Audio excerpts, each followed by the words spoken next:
of Kenya. But lastly, the El Molo community have lost one position in the National Assembly.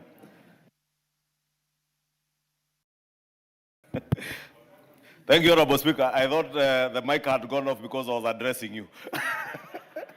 Honorable Speaker was saying this is a house that represents not just the people, but represents equity in our nation. And it is important, Honorable Speaker, that this position that Mr. Lekulo held, that was held by a man of great repute from the Mbolo community, that the Commission works to ensure that we get more El Molos to serve in the National Assembly, so that all the people of Kenya, when they are represented by members of parliament, can also see the face of their communities in the staff establishment within the National Assembly. And I must, Honorable Speaker, congratulate the Parliamentary Service Commission that has ensured that this House becomes a hallmark of actual equitable representation of people within our staff establishment, Honorable Speaker. And with that, again, Mr. Lekulo, congratulations. And in all your future endeavors, may you continue serving with the diligence and dedication that you have served us as the people's representatives, and in your service to us, you have served the people of Kenya. Thank you, Honorable Speaker. Junet. Thank you, Mr. Speaker. Mr. Speaker, I want to thank you for granting me this opportunity to bid farewell to a distinguished officer of Parliament, Mr. Speaker. Mr. Speaker, the outgoing Sergeant-at-Arms, Mr. Lekulo, this moment, Mr. Speaker, is both emotional because, Mr. Speaker, since I came to this Parliament, I have known Mr. Lekulo as the Sergeant-at-Arms, Mr. Speaker. And Mr. Speaker, Mr. Lekulo looked soft-spoken, but he was very firm when he wants to make a decision. And when there were issues of security or disorder in the House, Mr. Speaker, is well you will know who Mr. Lekulo is, Mr. Speaker. Mr. Speaker, personally, I had an interaction with him in the 11th Parliament, Mr. Speaker. That time I was a very vibrant and a bit disorderly politician, and I used to have a lot of problems with the DCI. Mr. Speaker, they will look for me in town and they can't find me, and they will serve the summons through Mr. Lekulo. And one day I was hiding in someone's house. My wife called me, I don't know how we got her number, and told me somebody called, Mr. Lekulo has called, and he has said the police is looking for you. And he has the summons, tomorrow morning go to Parliament and collect the summons. So, Mr. Speaker, I didn't come to Parliament. I went to Nation to do an interview in the morning. And the Nation people promised me they will hide me after the interview. And when I just walked out, I found the DCI inside the studio where we were doing the interview, Mr. Speaker. I wish I had followed Lekulo's instructions that I come to Parliament to collect the summons so that I can go to the DCI, Mr. Speaker. So, Mr. Speaker, this is a man who knew what he was doing. This is a man who has served this country with dedication, this institution, Mr. Speaker, with dedication. This is a man that we are going to miss as parliamentarians, Mr. Speaker. Mr. Speaker, as the majority leader has alluded to, this man comes from the smallest community in the country called El Molo.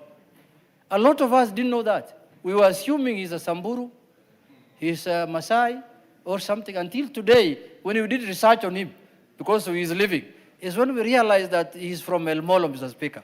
And that shows you how representative Parliament can be, both in terms of representation in the House and the staffing, Mr. Speaker. Mr. Speaker, this is a man we should not let go after even he retires. This man, if there was, there's these positions that are in the Parliamentary Service Commission that are normally nominated by parties, minority and majority. This man should be in the Parliamentary Service Commission. He will do better than some of them who are there now.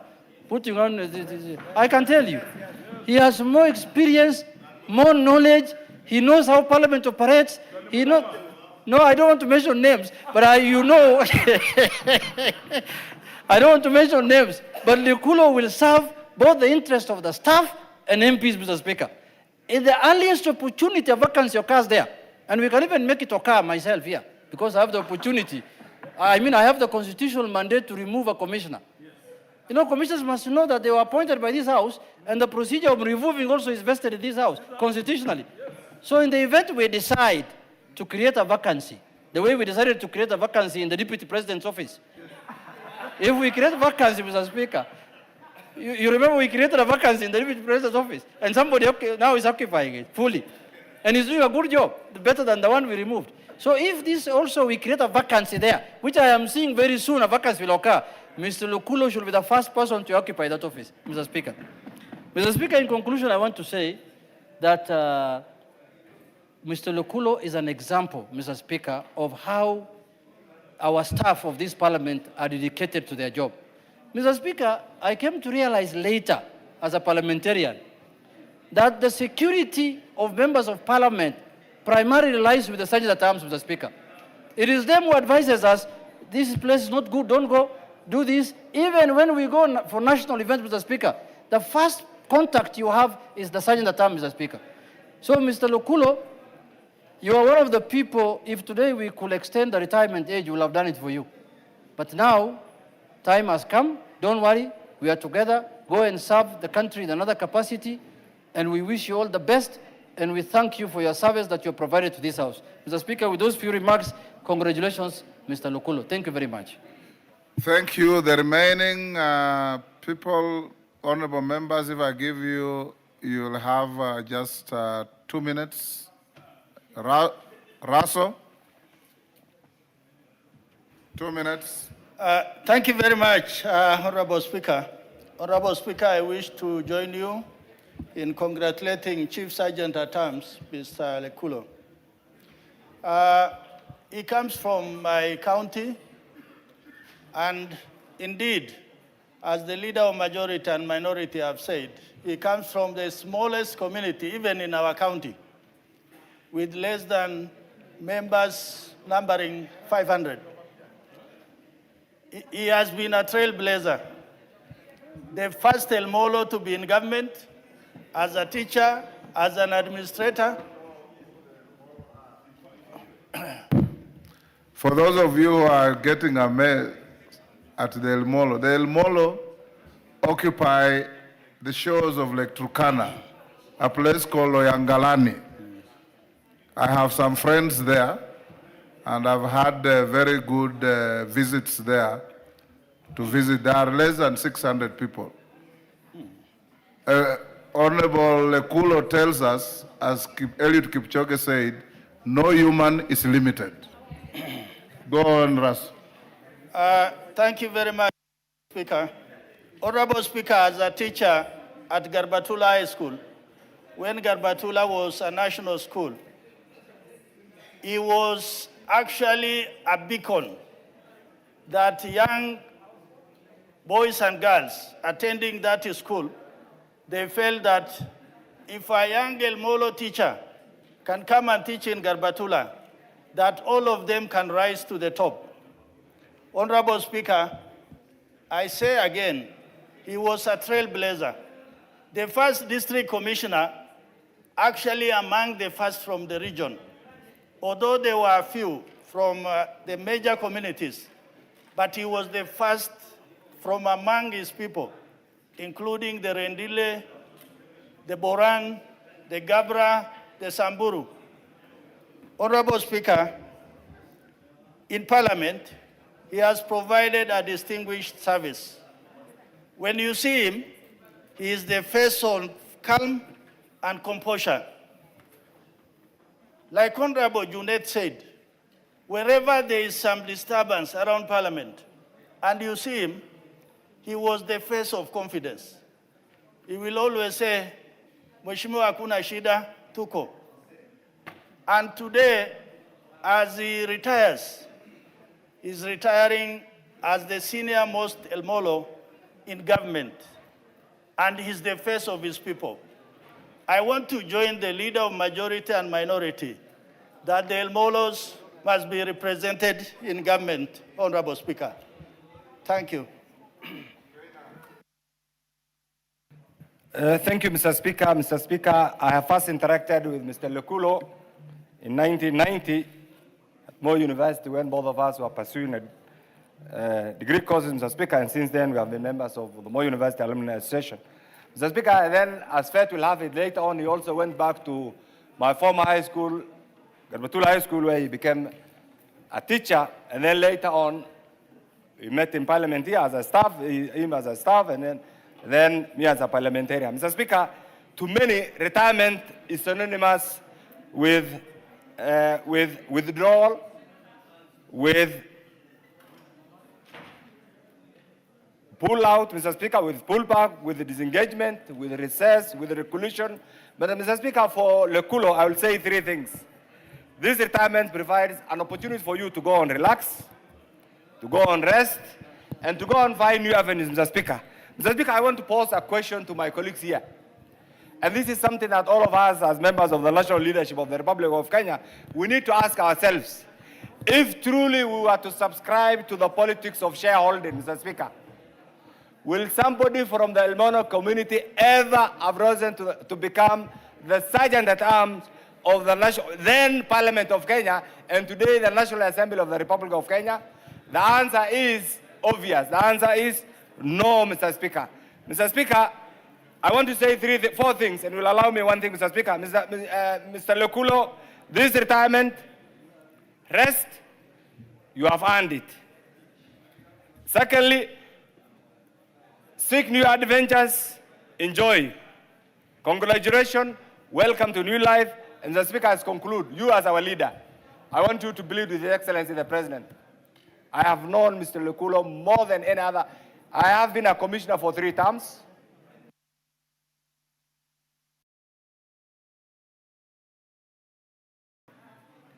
And I will say one thing that many members don't know. I have joined this parliament when most of the staff was secondees from either special branch or special DOs. Mr. Speaker, when Mr. Lekulo joined this parliament, he never behaved in a manner to demonstrate his background as a special DO, Mr. Speaker. Throughout, he has been civil. Throughout, he has been down to earth. We want to send you to His Excellency the President, Mr. Speaker. We do not want to wait for the long process of removing a commissioner. You know, that's tedious. It's not as easy as it's tedious. It's a very serious constitutional process. Mr. Speaker, the moment you give him his last letter of retirement from here, we want to send you to His Excellency the President. Mr. Lekulo, as a honor to the El Mono community, the first graduate ever to have stepped at National University, to have been employed by a national institution like Parliament under your leadership. Before the month ends, we want Lekulo to earn another job. I thank you for organizing this. This itself is unprecedented. It's something that he really deserves, and we say thank you to you under your leadership and all the others who have participated. Mr. Lekulo, please enjoy your life until you get the next appointment, and I'm sure it will be soon. Thank you, Mr. Speaker. Epuyo Nanok.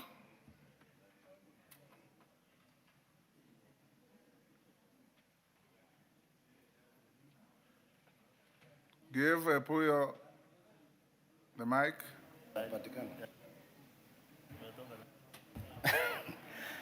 Asante Mheshimiwa Spika kwa nafasi ya kuweza kumpongeza ndugu yangu, rafiki yangu na kiongozi ambaye tulisoma pamoja na yeye tangu shule ya upili, tukiwa shule ya Kabarak High School pamoja. Namna vile nilimjua Mheshimiwa Lekulo, tukiwa watoto vijana wadogo wa miaka 13, 14 kwa shule hiyo, vile tulianza sekondari mwaka wa 82.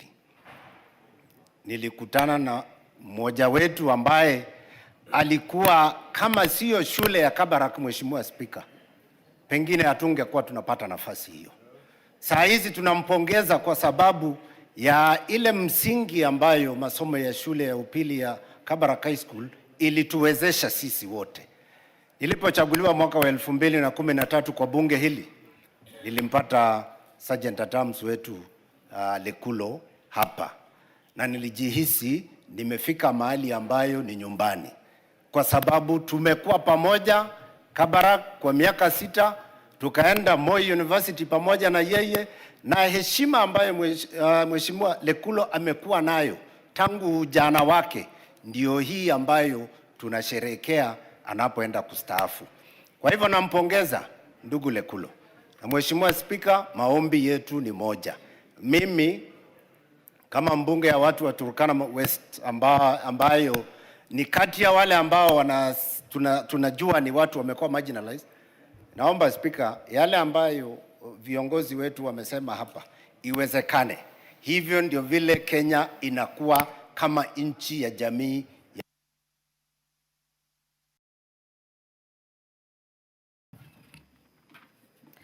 Thank you, Mr. Speaker, and thank you also to Parliament for honoring Mr. Lekulo.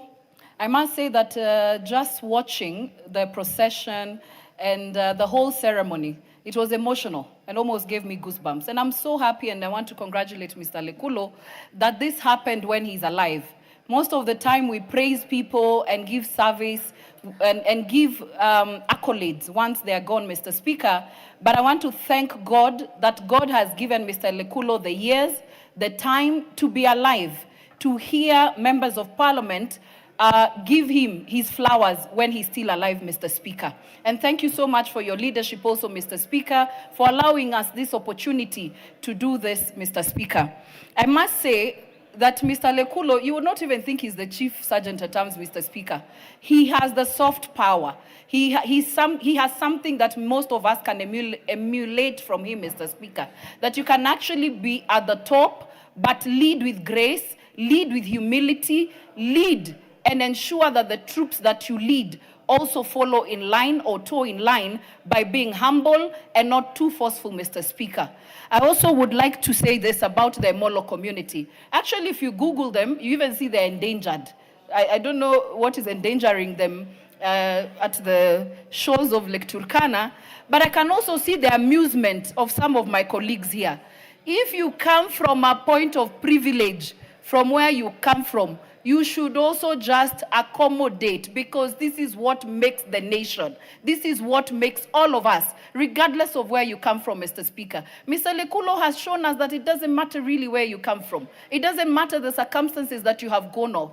Given an opportunity in this country, Mr. Speaker, each and every Kenyan can serve this country with dignity, can serve this country, Mr. Speaker, with the diligence that is required. And I must salute you, Mr. Lekulo. I must salute your family for allowing you to serve this parliament, Mr. Speaker. I can imagine the long hours that you had to work sometimes in this house, Mr. Speaker.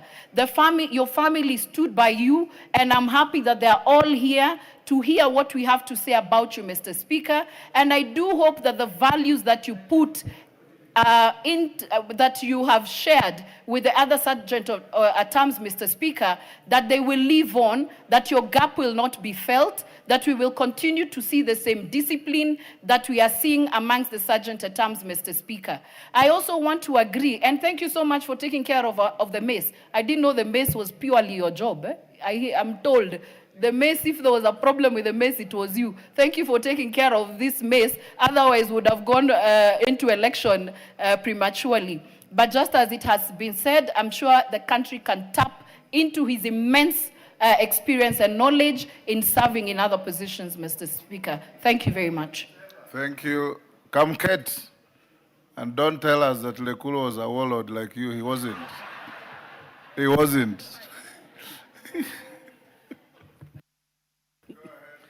Thank you, Mr. Speaker. He's a very peaceful man. Yeah, I want to confirm, Mr. Speaker,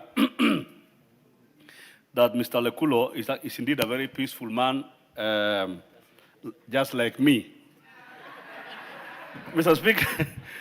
Speaker, I have had the privilege of serving with Mr. Lekulo as a member of staff in this parliament. I joined this parliament in February 1997. He came much later. And I want to confirm that what has been said about him is indeed true, as we have observed over the years. Mr. Speaker, Mr. Lekulo, like has been said, comes from a very small community. And he has demonstrated, Mr. Speaker, that it does not matter where you come from. as long as you're given a chance, you are able to serve in whatever capacity you're given in the nation. I want, in paying tribute to Mr. Lekulo, Mr. Speaker, I want to remember the former Speaker Honorable Kaparo. I want to thank Honorable Kaparo for identifying Mr. Lekulo. In as much as Mr. Lekulo has done a beautiful job for this parliament, we must remember that the former Speaker also played a big role in identifying his talent and recruiting him to the Sergeant-at-Arms position, just like some of us here in this life. Mr. Speaker, Mr. Lekulo has demonstrated that even somebody from a minority community can serve at the highest level in this country, just like the current deputy president. I see some people looking that do.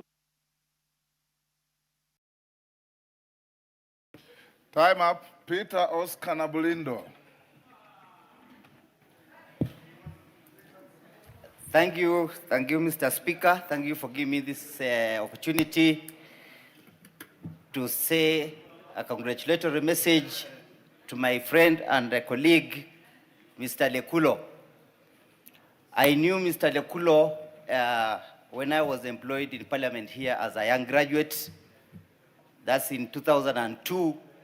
And he's one of the officers who actually welcomed me here and trained me, a training that enabled me to excel in my career here in Parliament, in the Hansard Department first, in the National Assembly, then later in the Senate. Mr. Speaker, I want to take this time to thank Mr. Lekulo for the service he has offered to this Parliament and to me as an individual. I wish him all the best as he goes to his next phase of life. Mr. Speaker, Chief Lekulo here, we used to call him, he has transformed the Sergeant-at-Arms Department from what it used to be, a very rudimentary security organ, into an ultra-modern security organ for Parliament in the modern times. Mr. Speaker, as Mr. Lekulo proceeds ahead, I urge the leadership of this country not to leave him in the cold. A man who has offered service to Parliament for so many years, we should not hear word that he has gone into oblivion or into some very funny life. Mr. Speaker, I'll take this chance again to wish him all the best. Mr. Lekulo, as you proceed. Wangari. Asante sana, Bwana Spika. Hata mimi niunge wenzangu mkono kwa kumpa mkono wa buriani na mkono wa kumuaga katika kazi yake ya bunge, Bwana Lekulo. Bwana Spika, ni vizuri sana tuweze kumsherehekea kama mpambe mkuu, sababu ameweza kufanya kazi yake vizuri. Sisi wengi hatukujua hata ametoka jamii ya Elmolo, sababu hakuwa anaangalia watu kulingana na mahali wametoka. Alikuwa anaweza kutuhudumia sisi wote, uwe kabila gani ama gani. Na Bwana Spika, nataka nikushukuru sana na katibu wa bunge hili, sababu mmeweza kumpea heshima yake na msafara wake wa mwisho na kuweza kubeba hata siwa ambayo ni siwa ambayo tunaitumikia hapa, siwa Mamez, Bwana Spika. Na Bwana Spika, nikiangalia jamii yake pale juu, nafikiri bibi yake ama mke wake anaweza kupitia tabasamu sasa, sababu pia wataweza kurudishiwa baba yao na mume wake kiasi. Haijaisha jameni. Sababu Bwana Spika, kazi ya kukua mpambe mkuu katika bunge si rahisi. Hawa wabunge wametoka utamaduni tofauti, wametoka mahali tofauti, na wanampigia simu mpaka saa 6 wakati kuna jambo la usalama, lakini sasa wataweza kurudi kwa jamii yake na aweze kukaa na watoto wake, na vile vile aweze kuenjoy ama kuweza kusherehekea kustaafu kwake. Bwana Spika, ninamuomba pia na naunga mkono wa viongozi wetu wa bunge, ikipatikana nafasi nyingine apewe kazi ambayo sasa sio ngumu kama ile alikuwa alikuwa nayo, lakini ikuwe ni kazi ambayo itampea nafasi ya kuhudumia pia jamii yake, na tunamuombea maisha mrefu na tunamuombea Mola aweze kumzawadia kwa kazi ambayo amefanya kwa umma. Asante Bwana Spika. Korere. Mother, well done. Nashukuru Mheshimiwa Spika. Mheshimiwa Spika, naungana na wenzangu ambaye wamemlimbikizia sifa huyu bwana Lekulo. Mheshimiwa Spika, mimi nilimjua Lekulo kabla kuingia kwenye hii bunge, alipokuwa mkuu wa tarafa ya Mgogodo ambayo makao yake makuu iko katika Doldol. Na Mheshimiwa Spika, tangu nimjue hadi leo amekuwa ni mtu mwenye nidhamu na bidii ya hali ya juu. Mheshimiwa Spika, japokuwa ametoka katika jamii ndogo zaidi katika nchi hii ambaye inaitwa Elmolo, ambaye henda ikawa wengine wetu hapa hawajui kuhusu jamii ya Elmolo, huyu Lekulo ameonyesha ukakamavu na uadilifu ambaye haina kila mtu. Na Mheshimiwa Spika, si kawaida kuona ama si jambo la kawaida kufanya kazi hadi ukastaafu ukiwa na sifa zako jinsi ulivyoingia. Huyu bwana ameweza kuhudumia bunge hili bila kulalamika, bila kuchoka, na bila shaka Mheshimiwa Spika, hata anapostaafu jamaa huyu anaonekana mwenye afya, anaonekana ambaye Mwenyezi Mungu amemuhifadhi.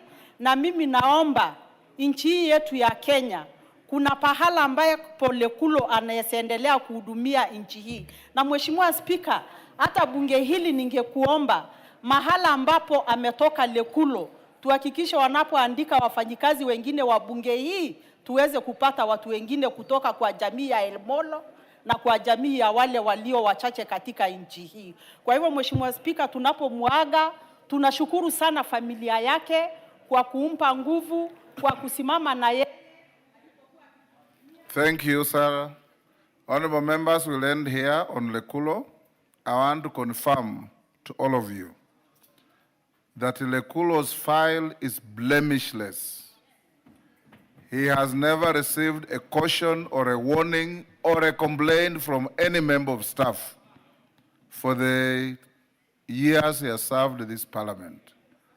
A man with a soft voice but a strong message.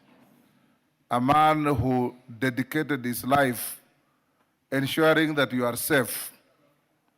I know some members, one or two, who once in a while have walked through with their firearms, and Lekulo has politely told them that they are out of order. One member defied him. Lekulo walked to my office and told him, I don't want to humiliate a member of parliament. There's a member who is not obeying the rules. And I called the member and told him, even if you feel unsafe, not among your colleagues here. You don't have to spot a gun in the precincts of parliament. That is the Lekulo we are bidding farewell. A great man, a great Kenyan, and above all, a man from one of our smallest and least talked about and least appreciated communities, living on the shores of Lake Turkana, fishing, battling crocodiles, but emerged from there to become a teacher, a DO, and your chief sergeant at arms. He deserves a round of applause. Merely, what is it? I was winding up the summation. Thank you, Mr. Speaker. Mr. Speaker said you should have given me an opportunity to also acknowledge him, because I also battled the crocodiles as a fisherwoman. But otherwise, I just wish to say that he has served us with distinction. It is not documented, but we'll give you the benefit of doubt. Thank you, Mr. Speaker. You know, in this life, you have to find ways of surviving. If you have not been given a chance, you must find a way of squeezing your way in. But I just want to thank Mr. Lekulo for serving us with the distinction. It is not easy to deal with members of parliament. Each of us here predominantly choleric by nature with very huge egos from here to Timbuktu, but he's been able to manage very well. I wish you all the best, and I wish, may God give you all the blessings. Yes, Jeanette. Mr. Speaker, I didn't want to interrupt I have interrupted my whip because, Mr. Speaker, she is acknowledging and accepting that it is very difficult to deal with members of parliament, especially when you are dealing with Honorable Millie of the Yambo. And I remember a time here, Mr. Speaker, when Millie was almost removing everything, if it was not Lekulo. Mr. Speaker, let me respond to Honorable Junet Mohammed. Mr. Speaker, I'm usually very difficult to deal with because I'm a bad girl. But more recently, especially if you are in the broad-based government, as we are dealing with the, ODM and the other, the UDA, we are in a broad-based arrangement. Mr. Speaker, this is the most difficult thing to deal with in life. Because I'm swimming in very unfamiliar waters. Me, I know how to twanga. Mr. Speaker, hii ni ngumu. But I'm learning. Hii ni maisha mangumu sana. Sorry for mixing, but I'm learning. I'm learning to swim katikati kidogo. Keep it to Lekulo. Thank you, Mr. Speaker. Mr. Speaker, at least when you give me to appreciate Mr. Lekulo, at least that is waters I can swim very nicely around. And I just want to thank you because you have served this parliament with distinction. And as Honorable Junet says very correctly, that most members, because by nature we are predominantly choleric for those who understand personalities. And because of that, we are very difficult. Even when we are the ones who are on the wrong, we insist we are on the right. So I just wish to, pray for God's blessings. You are retired but not tired, so continue serving humanity. And welcome still to Parliament, offering advisory for the others who will take over. Thank you. I wanted to close here. Yes, Wamchomba, 1 minute. Milemba, 1 minute. I want to close here. Yes. Mr. Speaker, thank you for appreciating that I should say something. And I was just wondering, we have had very many national accolades and national awards that we have given to outstanding members of public service. It is my recommendation that, Mr. Speaker, with your permission, because we don't have a Speaker's Award, we recommend the retiring major, the wonderful worker, to get a national recognition and acknowledgement by the government of Kenya. He has one already. We would want to recommend that he get another one for handling Millie Odhiambo and Gathoni wa Mushomba in this house. Milemba, 1 minute. I want to close here. Thank you, Honorable Speaker. In the early times of the 80s and 70s, the national schools were very few, and Gabatula was one of them. And Mr. Lekulo, now retiring, was a teacher at Gabatula. It was one of the schools you'd hardly get a chance to teach in. And he is an epitome of how teachers can rise through the ranks. He epitomizes the future of teachers, having led the way as the earliest teacher from a school to parliament to a chief sergeant at arms. We want to wish him well as he goes back to home, and we hope he will continue doing a good service for the community, which is hardly 1,400 people if you look at the census of 2019, but the real El Molos are just about 500, and they face serious challenge of being assimilated by the Samburu and the Turkana. This is a community that needs to be protected. Thank you, Honorable Speaker. I wish you very well, Brother Lekulo. Thank you, honorable members. Let's end there. And Honorable Lekulo, we wish you well. And we hope that you will have an opportunity to serve this country in other capacities. And Majority Leader Kimani Ichung'wah, in diplomacy we say you can go and whisper into the right ears on behalf of Mr. Lekulo, so that he can be able to be accommodated beyond here. And I want to encourage the managers of this parliament, starting with myself, that this parliament is not for any exclusive communities. It is for all of us as Kenyans. And Lekulo has been the only El Molo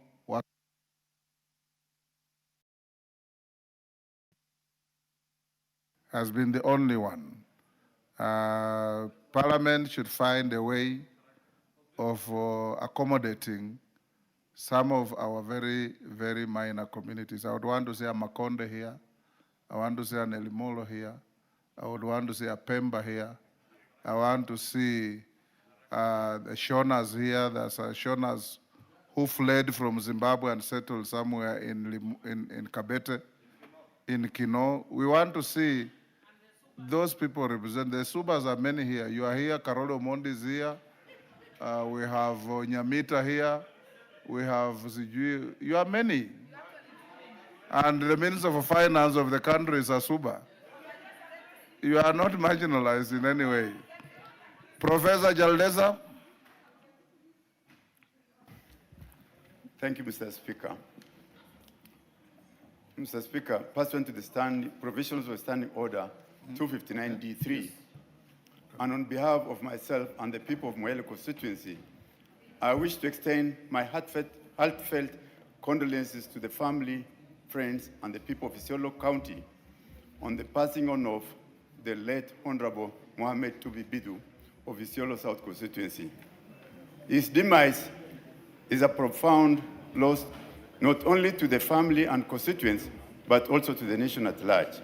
Honorable Speaker, the late Honorable Tubi was an outstanding parliamentarian who served his country with great honor and distinction in various capacities, including as county council clerk in Isiolo and Narok, as the first Speaker of the Isiolo County Assembly. He was a humble leader and a principled statesman and a true defender of the rights and welfare of his people. In the National Assembly, he distinguished himself through wisdom, courage, and unwavering commitment to public service. His calm demeanor and firm dedication extend earned him deep respect across the political divide. Mr. Speaker, you saw the multitude of people who came to witness his laying down.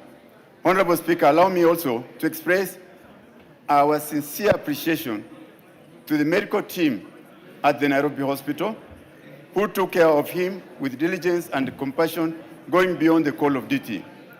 On behalf of the family, I wish to convey our gratitude to the entire parliamentary staff who responded swiftly and ensured that the late Honorable Tubi received the dignity and respect befitting his service to the nation.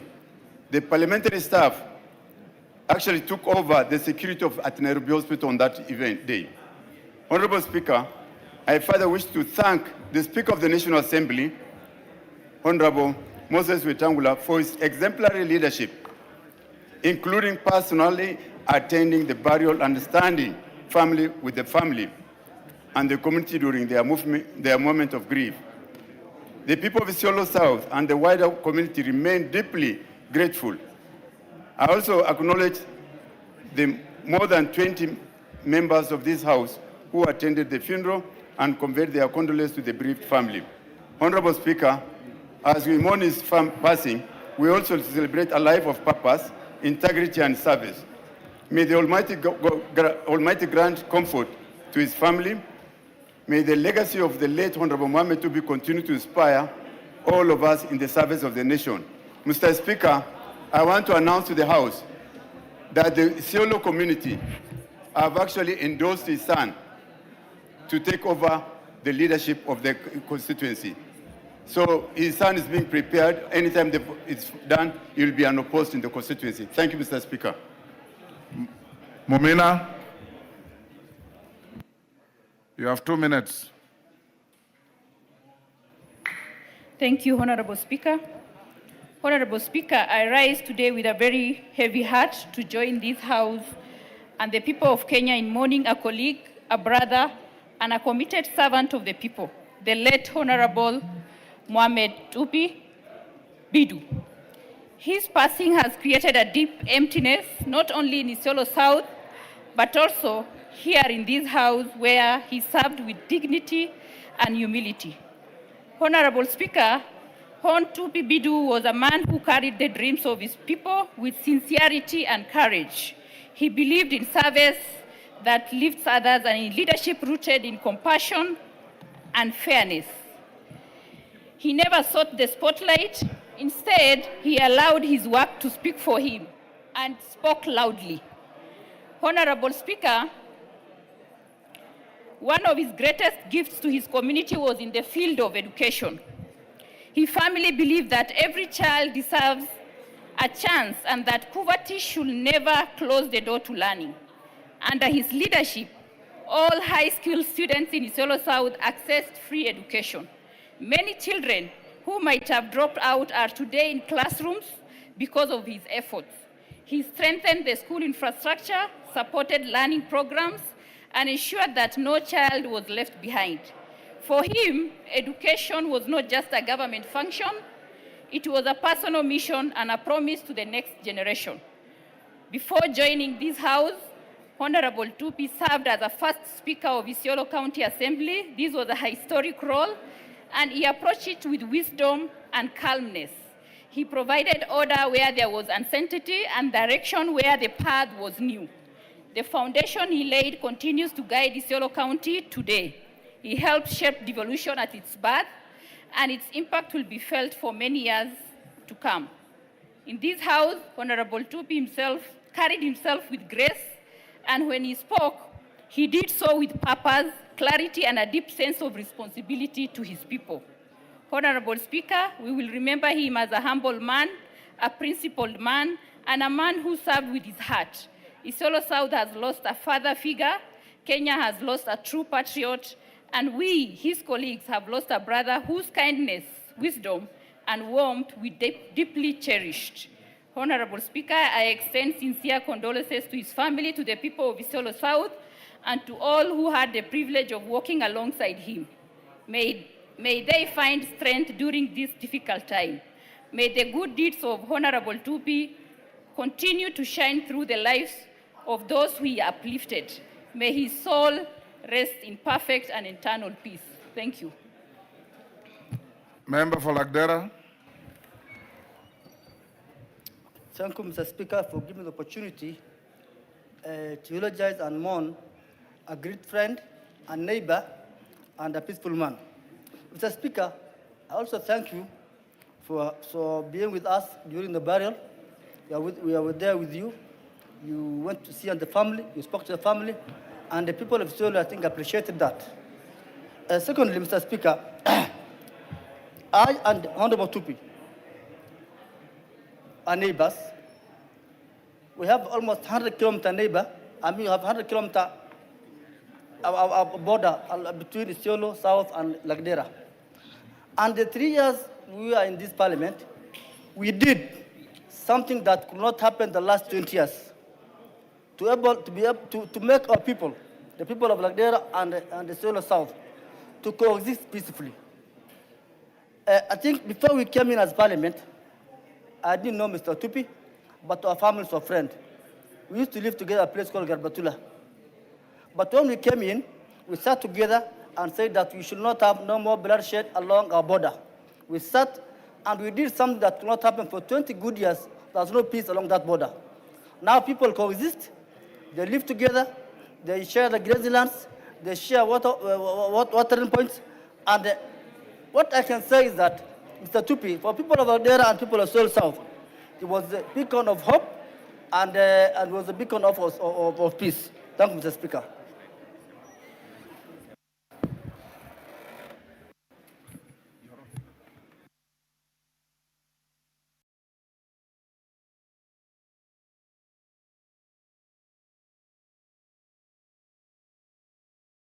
Honorable members, will you now be upstanding in honor of Honorable Bidu? And like I did say, I represented all of you at the burial.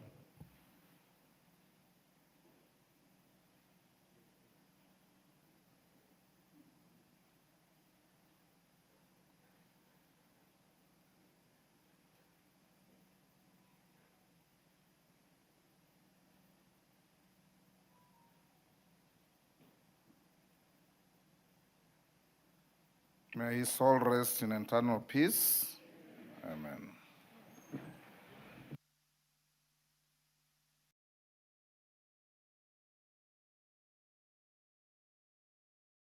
take your seats. Kainan, take your seats and continue talking to your colleague from a seated position.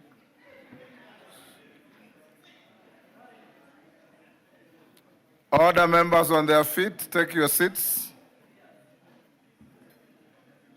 The member consumed in a conversation with Mama Machakos, take your seat. Yes, Nguna. Kandie, take your seat. Honorable members, have a communication. Honorable members, have a communication on the State of the Nation address to Parliament by His Excellency the President of the Republic. Honorable members, Standing Order 42.1 relating to messages from the President provides that the Speaker, and I quote, shall read to the House any message from the President delivered to the Speaker for communication to the House. In this regard, I wish to inform the House that I received a message from His Excellency the President conveying that he intends to deliver the 13th State of the Nation Address 2025 to Parliament pursuant to Article 132.1 of the Constitution on Thursday, 20th November 2025. Honorable members, Article 132.1b and c of the Constitution states, and I quote, the President shall address a special sitting of Parliament once every year and may address Parliament at any other time. C, once every year, report in an address to the nation on all the measures taken and progress achieved in the realization of the national values referred to in Article 10 of the Constitution. 2, publish in the Gazette the details of the measures and progress under subparagraph 1. And 3, submit a report for debate to the National Assembly on the progress made in fulfilling the international obligations of the Republic. Honorable members, in accordance with the above provisions of the Constitution and Standing Order 22.2, I wish to notify all members that a special sitting of Parliament will take place on Thursday, 20th November 2025 at 2:30 p.m. in the National Assembly Main Chamber Parliament buildings. A notification of the special sitting has since been published in the Kenya Gazette, notice number 16519 of 12th November 2025, and indeed as also notified by way of a newspaper notification published on 12th November 2025 for the information of members and the general public.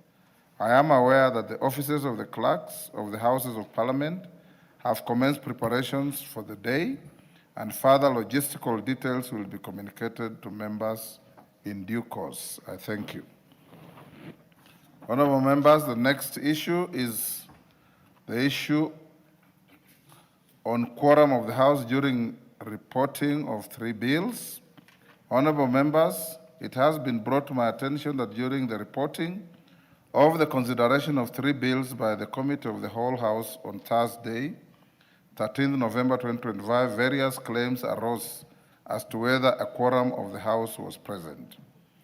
Honorable members, Article 121A of the Constitution sets the quorum of the House at any given time at 50 members. The requirement is replicated as Standing Order 34 of the National Assembly Standing Orders. As per parliamentary practice and precedent, when presiding over the House, the Speaker has no eyes to see or ears to hear. As such, if a claim is made after the commencement of a sitting that a quorum is not present, our Standing Order 35 requires the Speaker to ascertain and pronounce the actual number of members in the House. The Standing Order proceeds to guide on the steps to be taken where a quorum is not present. Honorable members, I have perused the Hansard of the proceedings of the sitting in question and note that there is no indication of whether the claims relating to quorum were addressed at that time. There is an undeniable link between the quorum of the House and the conduct of its proceedings and decisions. Consequently, I must give the benefit of the doubt that there has been raised to the members who raise an objection. I have therefore instructed the clerk to prepare a supplementary order paper for today's sitting to address that anomaly, which has also been approved by the House Business Committee. Honorable members will note from the supplementary order paper that order number 8, 9, 10, and 11 relate to the consideration of the three bills. In relation to the government-owned enterprise bill, National Assembly Bill number 40 of 2025, I have received a request for recommittal of specific clauses of the bill. This shall be considered in the usual manner as provided in the standing orders. The request has nothing to do with the proceedings of the day. The request is from the majority leader to recommit. Honorable members, arising from the same proceedings of Thursday, 13th November 2025, I have received a representation from the Honorable Robert Mbui, CBS MP, and the Honorable Julius Mawathe MP appealing against their suspension. In principle, the two members are inviting the Speaker to consider whether the provisions of Standing Order 107A, grossly disorderly conduct, were fairly exercised. The Standing Order provides that a member commits an act of gross disorderly conduct if the member attempts to or remove the mess from its place in the chamber. Standing Order 107A3 provides that the Speaker may call a member whose conduct is grossly disorderly to order and order the member to withdraw immediately from the presence of the National Assembly for a minimum of 5 days and a maximum of 28 days, including the day of suspension. The established practice in Commonwealth parliamentary jurisdictions, honorable members, and indeed in our parliament, is that whenever an appeal is lodged against the action of a presiding officer, the officer who was presiding has the prerogative to certify himself or herself on the merits of the appeal. I am not inclined to depart from this practice and will therefore not comment further on the matter, other than to say that I've looked at the CCTV footage, and indeed, the honorable member actually interfered with the mess, and my able deputy speaker meted the lowest and the least punishment provided for that offense. 5 days is the least, 28 days is the maximum. And if you want to be more drastic, the leadership of the House can also be invited to name the member. She exercised her discretion and provided the most lenient of punishments in the matter of that offense of the day. The House will therefore proceed as guided and as contained in the supplementary order paper in circulation. Thank you. Next. Members, with the statements, we will dispose of orders number 8, number 9, number 10, and 11 before we come to the statements. Order number 8, report of Committee of the Whole House on its consideration of the Capital Markets Amendment Bill, National Assembly Bill number 30 of 2025, question to be put in that reading.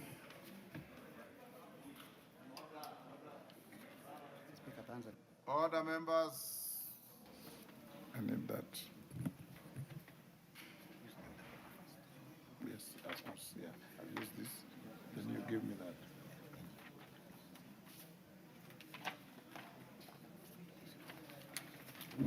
Order, members. Honorable members, I'll now put the question at order number 8, which is that this House do agree with the report of the Committee of the Whole House on its consideration of the Capital Markets Amendment Bill, National Assembly Bill number 30 of 2025. As members of that opinion say aye. Aye. Will those of the contrary opinion say nay? The ayes have it. Mover. Honorable Speaker, I beg to move that the Capital Markets Amendment Bill, National Assembly Bill number 30 of 2025, be now read a third time. And I also request the Honorable Cynthia Muge to second. Cynthia? I second. I beg to second. For the record, I beg to second. Honorable Speaker, I beg to second. Thank you. Honorable members, I propose the question, which is that the Capital Markets Amendment Bill, National Assembly Bill number 30 of 2025, be now read a third time. I put the question. Honorable members, I now put the question, which is that the Capital Markets Amendment Bill, National Assembly Bill number 30 of 2025, be now read a third time. As members of that opinion say aye. Aye. Will those of the contrary opinion say nay? The ayes have it. A bill for an act of parliament to amend the Capital Markets Act. Order number 9, motion, report of the Committee of the Whole House on its consideration of the Provisional Collection of Taxes and Duties Repeal Bill, National Assembly Bill number 18 of 2025. Question to be put and third reading. Honorable members, I now put the question on order number 9, which is that this House do agree with the report of the Committee of the Whole House on its consideration of the Provisional Collection of Taxes and Duties Repeal Bill, National Assembly Bill number 18 of 2025. As members of that opinion say aye. Aye. Will those of the contrary opinion say nay? The ayes have it. Mover. Thank you, Honorable Speaker. I beg to move that the Provisional Collection of Taxes and Duties Repeal Bill, National Assembly Bill number 18 of 2025 be now read a third time. And I also request the Honorable Member for Mwea, the Honorable Mary Maingi, to second. She's walking out. Mary Maingi. Give me the mic. Honorable Speaker, I beg to second. Do you know what you are seconding? That the bill be read at that time. Honorable members, order. Order, members, take your seats. And Mary Maingi, you have made a very big mistake by just crossing the aisle. Can you go to the bar, bow, and then cross the floor? Excellent. Now you can take your seat on the side you want. Thank you, honorable members. I now propose the question, which is that the Provisional Collection of Taxes and Duties Repeal Bill, National Assembly Bill number 18 of 2025, be now read a third time. I put the question. Honorable members, I now put the question, which is that the Provisional Collection of Taxes and Duties Repeal Bill, National Assembly Bill number 18 of 2025, be now read a third time. As members of that opinion say aye. Aye. Will those of the contrary opinion say nay? The ayes have it. A bill for an act of parliament to repeal the Provisional Collection of Taxes and Duties Act and for connected purposes. Order number 10, motion, report of the Committee of the Whole House on its consideration of the Government-Owned Enterprises Bill, National Assembly Bill number 40 of 2025, question to be put.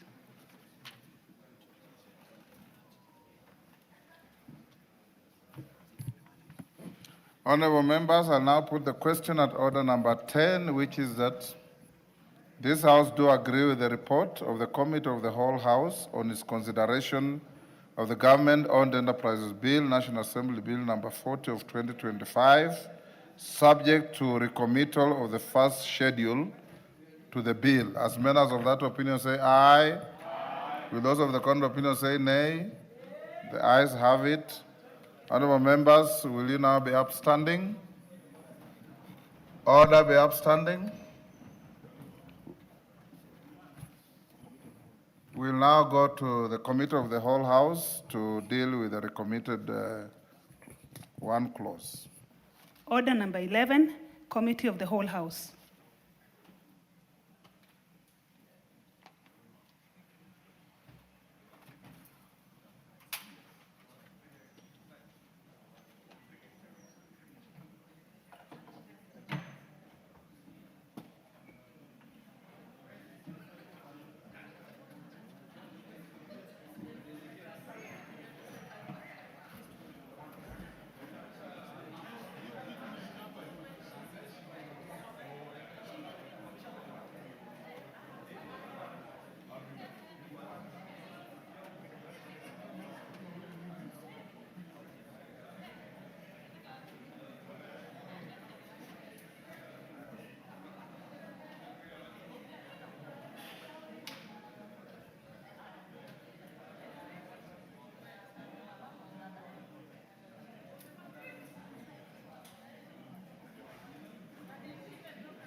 Honorable members, we will now consider the Government-Owned Enterprises Bill, National Assembly Bill number 40 of 2025, which is dealing with the recommittal of the first schedule to the bill. First schedule. Honorable members, I propose the question that the schedule be the schedule of the bill. Mover?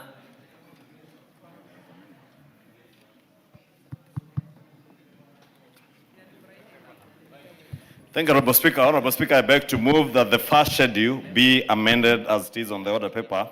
Honorable Speaker, this is just to amend the schedule, to remove from the schedule Kenya Pipeline Company, which is already undergoing privatization, therefore can be categorized as part of the government-owned enterprises. Thank you, Honorable Speaker. Okay, honorable members, I propose the question that the schedule be amended as proposed. Put the question. Honorable members, I now put the question that the schedule be amended as proposed. Will as many as of that opinion say aye? Aye. Will as many as of the contrary opinion say nay? The ayes have it. Honorable members, I now put the question that the schedule as amended be the schedule of the bill. Will as many as of that opinion say aye? Aye. Will as many as of the contrary opinion say nay? The ayes have it.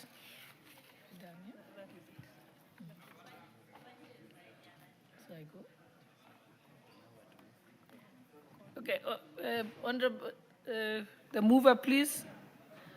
Move reporting. Honorable Chairperson, I beg to move that the committee do report to the House its consideration of the Government-Owned Enterprises Bill of 2025, National Assembly Bill number 40 of 2025, and its approval thereof with amendments. Honorable members, I now put the question, which is that the committee do report to the House its consideration of the Government-Owned Enterprises Bill 2025, National Assembly Bills number 40 of 2025, and its approval thereof with amendments. Will as many as of that opinion say aye? Aye. Will as many as of the contrary opinion say nay? The ayes have it. Honorable members, Mr. Speaker,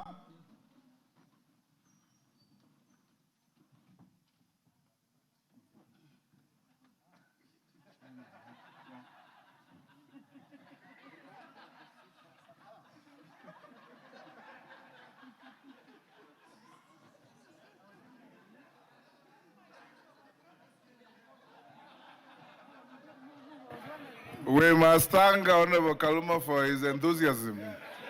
Yes. Well done, Kaluma. Yes, mover. The chair of the committee. Sorry.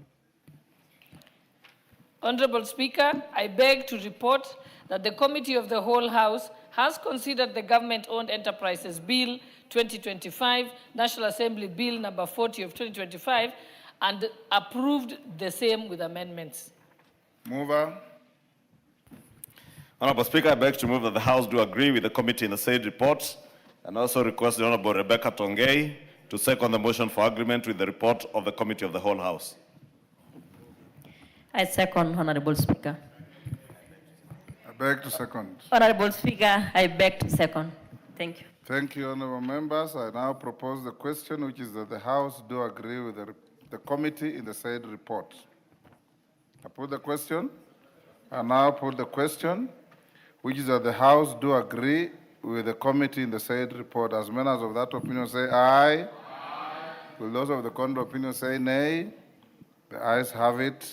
Mover.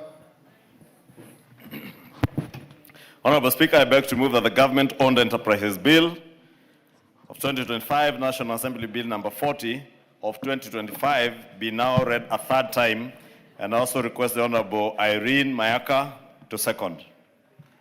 Mayaka.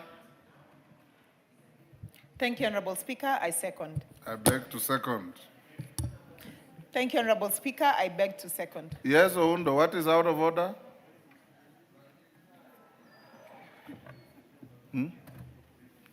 I have not proposed the question, Oundo.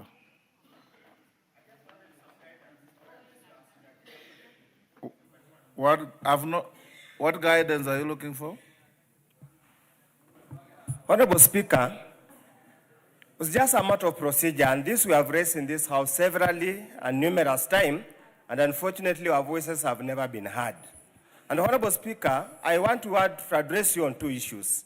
Number one, when we were in Naivasha in February, we entered into a gentleman and woman, woman agreement that in no single time shall we ever disrupt the Parliament, the sitting of the National Assembly, on account of quorum when there is serious business to be conducted.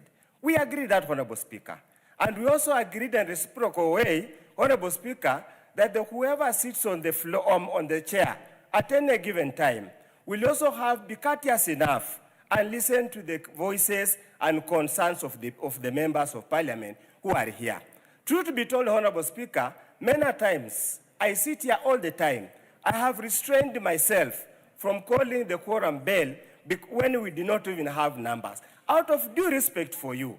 But Honorable Speaker, the way now we are moving at this stage, we might have no choice but to break that gentleman's agreement. Second, Honorable Speaker, the standing order clearly indicates that the order of the day will be published 12 hours before the sitting of the House. And I want to draw on the issue of public-owned, the government-owned enterprises. The order paper that was published on Wednesday evening did not contain committee of the whole House. So generally, most of us went to undertake other business. Yours truly, the Speaker, you went to witness the interment of our colleague. Many of us went to Mombasa to deal with other parliamentary businesses and also other matters, only to be ambushed late at around 1:30 or 2:30 or 3, we see circulating as a supplementary order paper containing details for the committee of the whole House. Honorable Speaker, this we want to refer to you, I want to term it, is the legislation by ambush. This can't happen, Speaker. We beseech you and we beg you, as a parliament, let's hold that long-held tradition. We were in the House of Commons.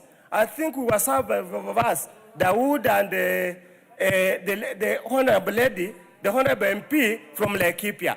And the order paper, Honorable Speaker, is published early enough and never changes unless there are exigencies of a call of duty that allows. And I showed the clerk when we were traveling with him from London. That is the kind of tradition that we want to have, Honorable Speaker. I know it's your prerogative. I cannot interfere with it. But also just listen to us that Parliament must be held in its esteem and its honor. I raise my case, Honorable Speaker. Jeanette, give Jeanette the Mr. Speaker, the honorable member, who is a member of my party, has raised very fundamental issues. But I think before you address them, Mr. Speaker, I want to give also my opinion on them. First, Mr. Speaker, the issue of quorum is true. It's very important.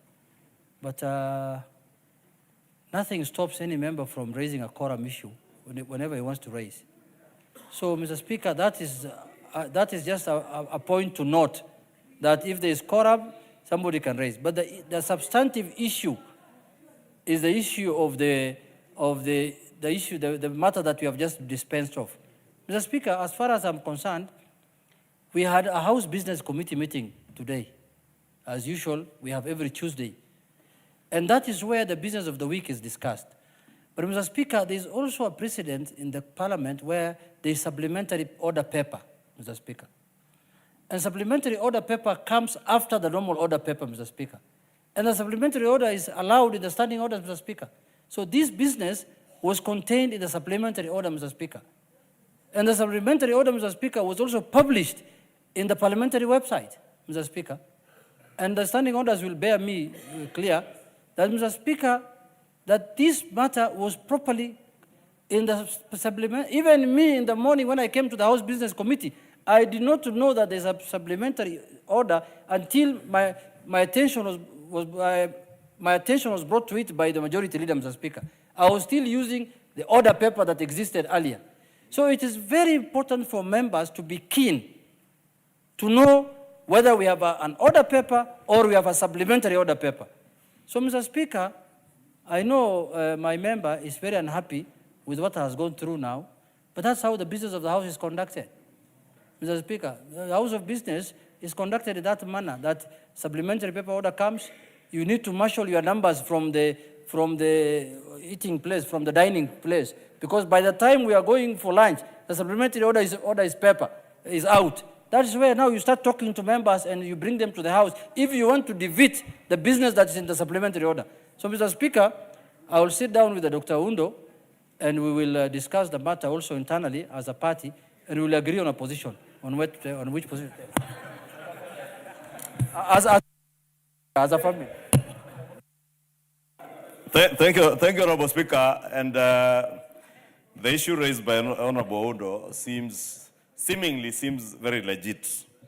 However, Honorable Speaker, he is pointed out to practice in the House of Commons, but the only Honorable Undo knows he is elected by the people of Funyula in the National Assembly of Kenya, not in the House of Commons. And in the National Assembly of Kenya, we are guided by their standing orders. And he knows because he's been here long enough, at least I've been here with him since 2013. He joined one parliament later in 2017. So at least he's been here for the last 8 years. And he knows over the last 8 years, Standing Order 38-2 provides that the order paper, indeed as he says, shall be published the day before, but a supplementary order paper shall be made available at least 1 hour before the House meets. So I was wondering, Honorable Speaker, whether this order paper was not indeed available an hour before the House sat. And I can confirm it was.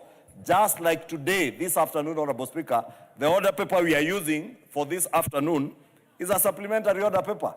The order paper that was published last night is not the order paper we are using, Honorable Speaker. And therefore, the Honorable Undo cannot be faulting the House for following what is already provided for in the standing orders, but I would also want to advise him, if you want us to work as the House of Commons works, without any supplementary order papers, it is within your right to approach the House Procedures Committee to amend our standing orders. But first of all, both of you are wrong. The House of Commons publishes supplementary order papers. Honorable Speaker, I could be wrong because I was following the misinformation. It is not correct. Yes. Majority Leader. So actually, what I wrote these standing orders, and I went to the House of Commons. I went to the House of Commons in Australia. I went to the House of Commons in Canada.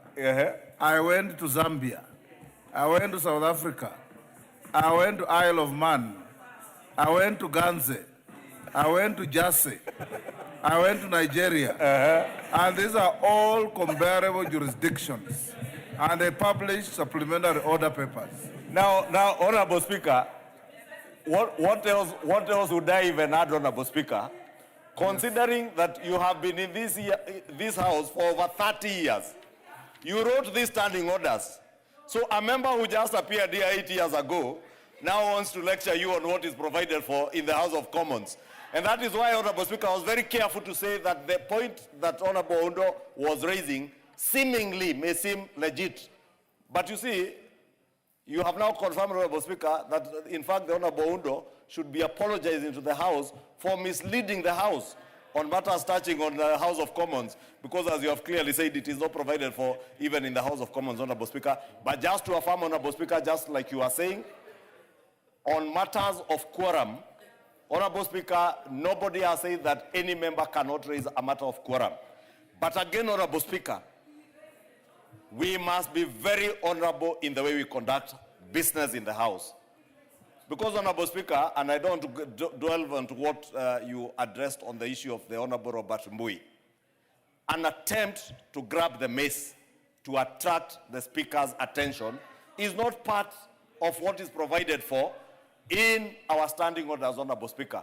And you have a way, and the Speaker, all speakers, including the Honorable Kaluma, I've seen the Honorable Kaluma seated there, guiding members that if you want to attract the Speaker's attention, we have a digitized system in this House where you attract the Speaker's attention by just buzzing on your gadget. Honorable Speaker, standing and sitting in your place like the Honorable Kamene is trying to do now to shout epithets, Honorable Speaker, at the Speaker is not part of the way we conduct business in this House. If you want to attract the Speaker's attention, the Speaker will catch your attention, and if you raise quorum, Honorable Speaker, because I can confirm, Honorable Speaker, and I confirmed on record, at the time the question of quorum was being raised last week, we were 60 members of Parliament seated in this House, Honorable Speaker. But you cannot sit from where you sit and start shouting, Honorable Speaker, and if you can protect me from the member for Machakos, the Honorable Kamene, Honorable Speaker, because, you know, and Honorable Kamene knows, Honorable Speaker, that I am least of the people you can shout at to make them stop saying what they are saying. Wind up, wind up. And you know, I don't look at her for obvious reasons, Honorable Speaker. Wind up. I do not want to look for a member for Machakos for obvious reasons, Honorable Speaker, which many men in this House know, Honorable Speaker. Order, members, order. I don't want this to escalate. Honorable Kamene, take your cool, Mama. Take your cool. Order, members. Honorable Kamene, you know we have walked this political journey on the same side for many years. And I want, first of all, I want to give credit to Honorable Sunguli. The team that we wrote these standing orders were with Julius Sunguli, the late Dr. Godana, the late Henry Obuocha, and Bishop Kimani from Nakuru. We did this together. Honorable Undo, one, any member, even now, as we have quorum, any member can frivolously stand up and say there's no quorum. Nothing stops us. But we agreed in Naivasha exactly what you said. And I want to encourage members to have probity to our informal agreement that if you go to the House of Commons, which you quoted, in many situations you'll find the Speaker on the chair, 3 or 4 members debating, and members will be out there when they see the member on the floor about to finish their speech, they come in. And unlike what we do here, and I've told the clerk that your broadcasting unit must style up. In the House of Commons, the camera for live broadcast focuses only on the Speaker and the member on the floor, and nobody else. We have had situations here where at the beginning, our cameras will be zooming on members dozing, on members whispering, on members on phone, on members sitting badly, and all manner of things. We don't want to encourage this in our House. Our broadcasting unit must be professional. Business of the House goes on with the Speaker on the chair and the member on the floor. Any others are side issues. On the issue of the order paper, Honorable Undo, the standing orders that 8, 1, and 2 provide that the ordinary order paper must be published at least 12 hours to the sitting. A supplementary order paper will be published at least 1 hour to the sitting. So that is not a big issue. There are certain urgent matters that come that require to be dealt with. They may even come from you. House business sits at noon to 1, and we start the House at 2:30. If it authorizes a supplementary order paper, it will definitely not be within 12 hours. That's why we have that 1 hour window.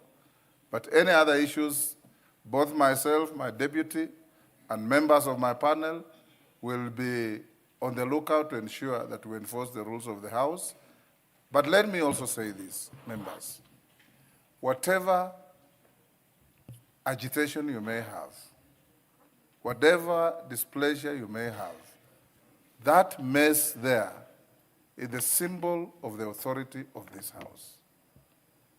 Is the symbol of the authority of this house. You may just look at it as a piece of furniture. It's a symbol of the authority of any house of parliament anywhere in the world, not just in Kenya. To resist the attempt to go out of your way to touch that mess. The only people who should touch that mess are the Sergeant at Arms and his team. In the 7th Parliament on this floor, may God rest their souls in eternal peace. People like Nicholas Biwott, there were other members, they fought here and injuries occurred because of this mess. One member had sneaked in with a rungu and he struck the other one on the head and he bled here. Yes, because of protecting the mess. Whatever, I will always give you time, the way I've given to Honorable Undo, and my deputy will do the same. My panel members will do the same. For any member to raise any matter that you feel should be raised in the House. But don't touch the mess. That's why I said even my deputy was very lenient in meting punishment for touching the mess. That is a matter that we all must condemn.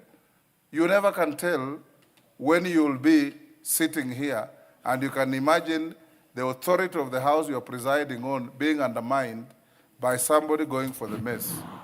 My sister Elachi has been a speaker in the County Assembly of Nairobi, and she encountered this kind of rowdy behavior.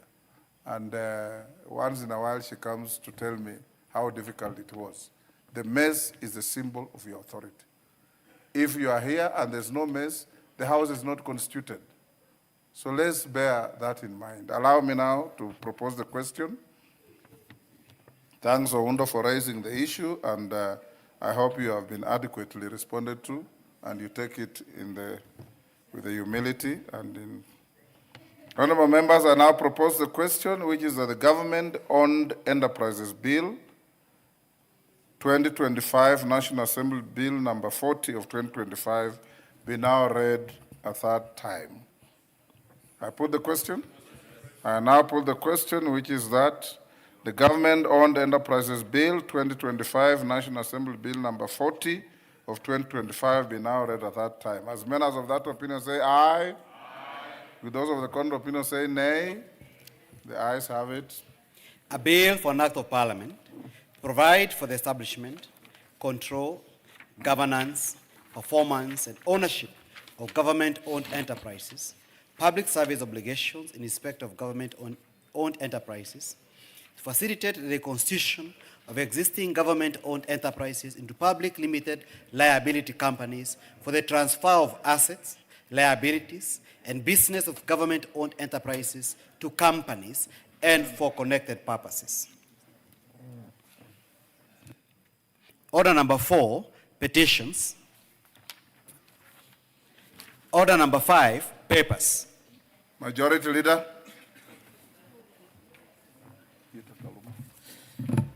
Honorable Speaker, I beg to lay the following papers on the table of the House today, Tuesday, November 18th, 2025. They're quite a number. Legal notice number 170 relating to the tax procedures and assembled motor vehicles and trailers. Number 2, amendment regulations and explanatory memorandum from the National Treasury. Reports of the Auditor General and the financial statements for the year ended 30th June 2025 and certificates therein in respect of the following: the Civil Servants Housing Scheme Fund, State Department for Housing and Urban Development. 2, East Africa's Center for Excellence for Skills and Tertiary Education in Biomedical Sciences, Phase 1, project loan number 210015003197, and loan number 210015004349 from the Ministry of Health. 3 is Garissa Rural Water and Sanitation Company Limited. 4 is Garissa Teachers Training College. 5, Global Fund to reduce malaria incidence and deaths by at least 75% of the 2016 levels by 2023, working towards a malaria-free Kenya. Kenya MTNT number 2064 from the Ministry of Health. 6 is a Global Fund reducing the burden, ensuring sustainability and accelerating progress towards malaria elimination in Kenya. Grant number KEN MTNT 4149 from the Ministry of Health. 7 is a Kenya Cooperation and Partnership Facility, KCPF, project number KE/FED of 2019/014712, credit number FED/2021-423175 from the State Department for Devolution. 8 is a Kenya Devolution Support Program, IDA 7447 KE, County Government of Mandera. 9 is a Kenya Electricity Modernization Project, KEMP, IDA credit number 5587 KE, State Department of Energy. 10 is the Kenya National Examinations Council. 11 is the Kenya Off-Grid Solar Access, IDA credit number 6135 KE from Kenya Power and Lighting Company, KPLC. 12 is a Kenya Social and Economic Inclusion Project, credit number 6348 KE, State Department for Social Protection and Senior Citizens Affairs. 13 is a Kenya Social and Economic Inclusion Project number P164654, IDA credit number 63480 KE and grant number TF 0A9527 from the National Drought Management Authority. 14 is the National Drought Emergency Fund. 15, National Employment Authority. 16, National Land Commission Housing Scheme Fund. 17, the National Syndemic Diseases Control Council, Staff Car Loan and Mortgage Scheme. 18 is the National Treasury Capacity Strengthening Project, grant number 55001550139002, ID number PKE K0011 from the National Treasury. Number 19 is the Northeastern National Polytechnic. Number 20 is a Resilient Sustainable Systems for Health, RSH, KENT TNT 2067, subrecipient from the Ministry of Health. 21 is a Resilient Sustainability Systems for Health, RSH, KENT TNT 41458, again subrecipient, the Ministry of Health. Number 22 is a Sunset Hotel Limited. Number 23 is a support to the attainment of Vision 2030 through devolved land reforms in community lands of Kenya from the National Lands Commission. Number 24 is the establishment of Bus Rapid Transit Line 5 project, EDCF loan agreement number KEN 5 from the Kenya Urban Roads Authority. Number 25 is the Tobacco Control Board. And finally, number 26, USAID Boresha Jamii project, number 72061521, CA 00004, Jaramogi Oginga Odinga University of Science and Technology. Thank you, Honorable Speaker.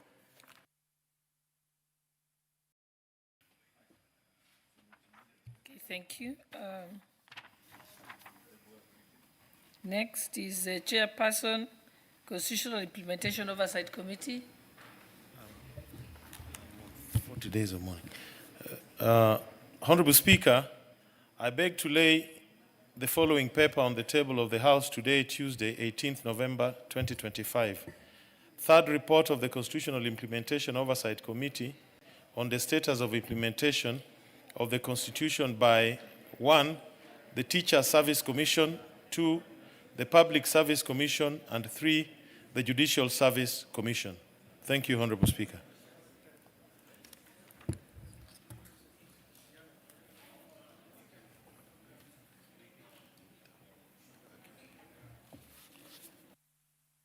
Okay, next is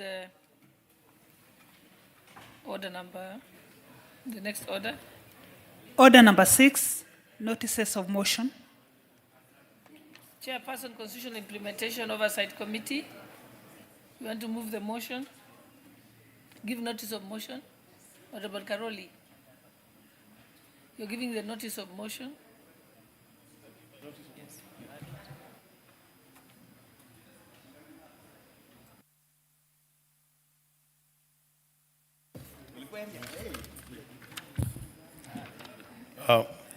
Honorable Speaker, I beg to give notice of the following motion: that this House adopts the third report of the Constitutional Implementation Oversight Committee laid on the table of the House on Tuesday, 18th November 2025 on the status of implementation of the Constitution by 1. the Teacher Service Commission, 2. the Public Service Commission, and 3.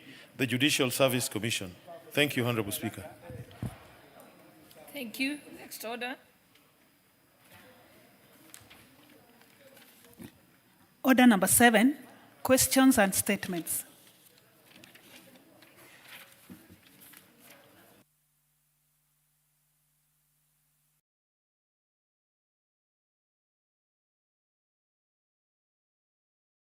Honorable members, we have a request for a statement by Honorable Gitonga Mukunji. Is Honorable Mukunji here? Okay, we'll pass. Next is a request for a statement by the Honorable Paul Biego, member for Chesumei. Are you ready with your statement? Okay. May proceed. Thank you, Madam Speaker. I request for a statement on status of Belekenya, Karlel, Kaptildil, Chepterit Road, and a second road, Baraton, Samo, Kamobo Road. Honorable Speaker, pursuant to the provisions of Standing Order 44-2C, I rise to request for a statement from the chairperson of the Departmental Committee on Transport Infrastructure regarding the status of Belekenya, Karlel, Kaptildil, Chepterit Road, and Baraton, Samo, Kamobo Road. Honorable Speaker, in March 2025, JICA Limited was awarded a contract for Belekenya, Karlel, Kaptildil, Chepterit Road in Chesumei constituency under the Kenya Urban Roads Authority, KURA. The contractor did partial works and left the site with an assurance to return soon thereafter and complete the remaining works. Despite this undertaking by the contractor and follow-up with the KURA, the contractor is yet to return to the site. Further, the bill of quantities BQs unreasonably allocated only 850 meters for graveling works under a contract sum of about Kenyan shillings 5 million for the project. Considering that the major component of a road construction is graveling, there was need to review the scope of works to establish the justification for allocating only 850 meters for graveling against a budget of Kenyan shillings 5 million thereabout. Honorable Speaker, with regard to Samo Kamobo Road, which was also earmarked for graveling, it was realized that both KURA and KERA had allocated funds for graveling the same road, resulting in double allocation. Following consultations, Madam Speaker, KURA was requested to change the BQs and channel the funds to construction of a bridge on that particular road called Kamurguiwa Bridge along the same road, but construction is yet to be undertaken. Delays to undertake works on the said roads is negatively impacting the economic development of the region, calling for urgent intervention. Honorable Speaker, it is against this backdrop that I request for a statement from the chairperson of the Departmental Committee on Transport and Infrastructure on the following. 1. A report on the reasons for delayed graveling of Belekenya, Karlel, Kaptildil, Chepterit, and Baraton, Samo, Kamobo roads, and the outcome of the review of the scope of works vis-a-vis the allocated funds. Number 2, a report of the oversight by KURA on the graveling of the said roads, whether the gravel sections were certified to meet the standards, and if not, actions taken on the substandard works. Number 3, a confirmation whether KURA undertook graveling works on Samo Kamobo Road despite being also funded by KERA, or changed the scope to construct Kamurguiwa Bridge as requested.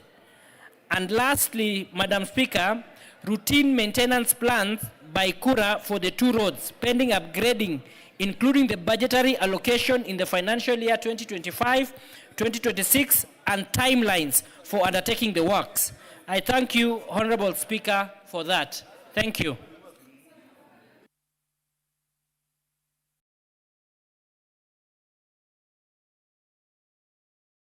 Okay, Chairperson for Transport and Infrastructure.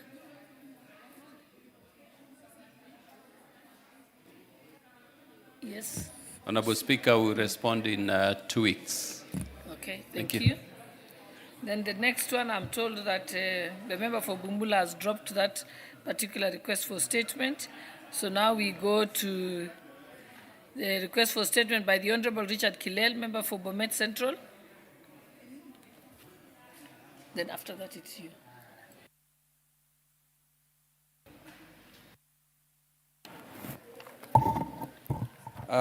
Thank you, Madam Speaker. I would like to request for a statement regarding the need for the expansion and dualling of the highway section, stretching from Nyangwares River Bridge to Chepkosa River within Bomet Town, Bomet County.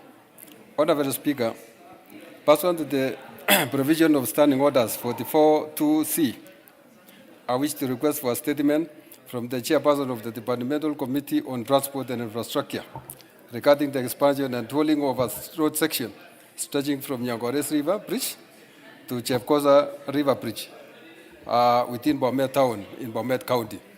Honorable Speaker, the current road design within Bomet Town was developed very many years ago when the town's population and traffic volumes were relatively low. However, Bomet has since grown into a major commercial and transit hub, linking several counties and serving a critical corridor for both domestic and regional traffic.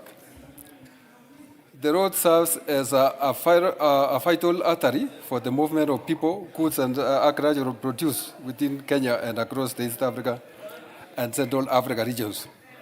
Honorable Speaker, despite the strategic importance, the section of the highway passing through Bomet Town remains a single carriageway that can no longer accommodate the ever-increasing volume of vehicles. The result has been persistent congestion with motorists, especially those using the Gizisi Bomet Nairobi route, often held up for several hours. This congestion spills into the town's inner roads, severely disrupting movement, business operations, and daily life. Traffic congestion also spills over to the main road that provides access to HEC Tenwek Hospital, formerly Tenwek Mission Hospital, which is the second largest referral hospital in the country. This has not only impeded emergency response and patient transfers, but also compromise access to critical medical services for thousands of people from across the region. This situation has not only reduced productivity, but has also led to frequent accidents, increased fuel consumption, and hindered economic growth.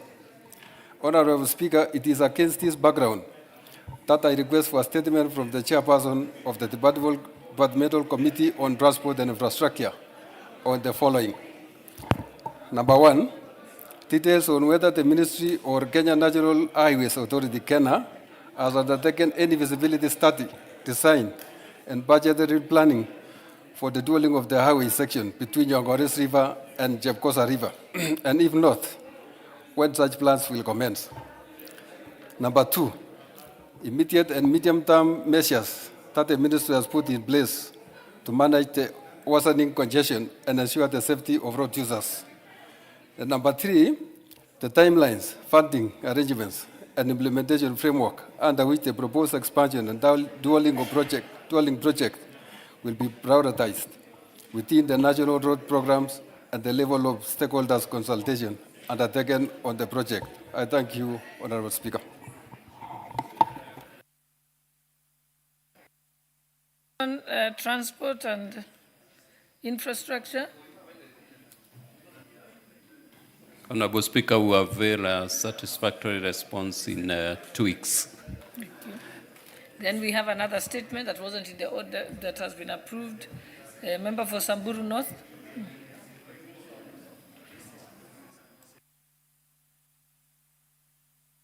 There's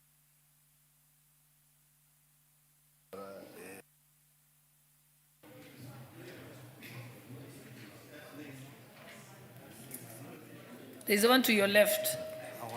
The one to your left is on, yes.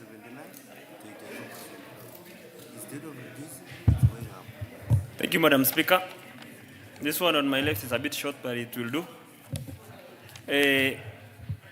Honorable Speaker, pursuant to the provisions of the Standing Order 44-2C, I wish to request for a statement from the chairperson of the Departmental Committee on Administration and Internal Security regarding the recent recruitment of police officers at Baragoi Town in Samburu North constituency.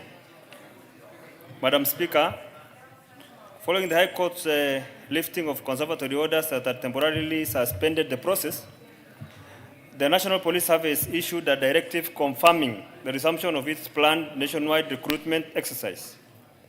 In a notice dated November 14, 2025, the NPS announced that the one-day recruitment for 10,000 police constables would proceed as scheduled on Monday, 17 November from 8 a.m. to 5 p.m. at all the 427 designated centers across the country. This exercise represents a pivotal step in strengthening the NPS capacity through commitment to fairness, transparency, and merit-based selection, ultimately fostering a more professional and community-oriented policing framework. Madam Speaker, despite the NPS public reaffirmation of its dedication to a transparent and accountable process, and its explicit encouragement for all qualified Kenyans to participate once the vacancies are advertised, female candidates from Samburu North constituency were turned away at the Baragoi Town Recruitment Center on November 17, 2025, solely on the basis of the agenda. This disturbing incident directly contradicts the NPS stated commitment to gender inclusivity, which was clearly reflected in the advertised minimum height requirements of 5 feet 4 inches for men and 5 feet 3 inches for women, and raises grave concerns about uneven application of policy at the ground level. It underscores the urgent need for an immediate independent investigation to establish the facts, hold those responsible to account, and ensure the integrity of the nationwide recruitment exercise is fully restored. Madam Speaker, it is against this background that I request for a statement, an urgent statement from the Attorney General through the chairperson of the Departmental Committee on Administration and Internal Security on the following. 1. Reasons why female candidates were explicitly barred from participating in the police recruitment at the Baragoi Recruitment Center and the basis in which they were turned away. 2. Action being taken by the Inspector General to discipline the officers in charge at Baragoi for the incident and the timelines for the accountability measures. 3. Measures being taken by the Inspector General to grant the affected female candidates from Samburu North an opportunity, like the rest of the country, and which is their constitutional right, to participate in a make-up recruitment exercise at the earliest time possible. And 4. Plans being put in place to launch an independent public inquiry into gender discrimination in a recent nationwide recruitment for police officers, with findings released immediately or as soon as possible. I thank you, Madam Speaker. I thank you. Chairperson, Administration and Internal Security. Yes, Honorable Russell. Thank you very much, Madam Speaker. Madam Speaker, we can confirm that there was nationwide recruitment of police yesterday. And I think the flaw is that the recruitment took place largely successful.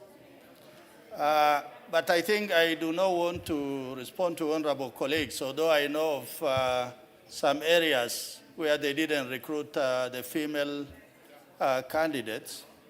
But in 2 weeks, we'll be able to respond, Madam Speaker. Won't you be time barred by that time?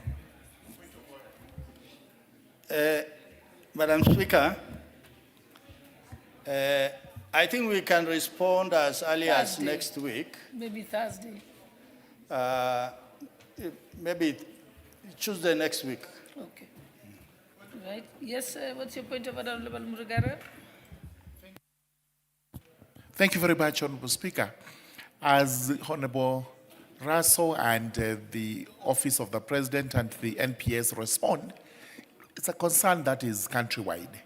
So can we have a response that covers the entire country so that we know exactly where these anomalies came from and that we don't have to keep on repeatedly asking similar questions or requesting for similar statements? Thank you. Okay, Honorable Russell. They want to amend to say for the whole country. Thank you very much, Madam Speaker. I think Honorable colleague is well, what he has stated is well within means for the National Police Service to actually give us a countrywide throughput of what happened in yesterday's recruitment. Thank you, Honorable Speaker. Thank you. Now we have responses to statements that had been sought.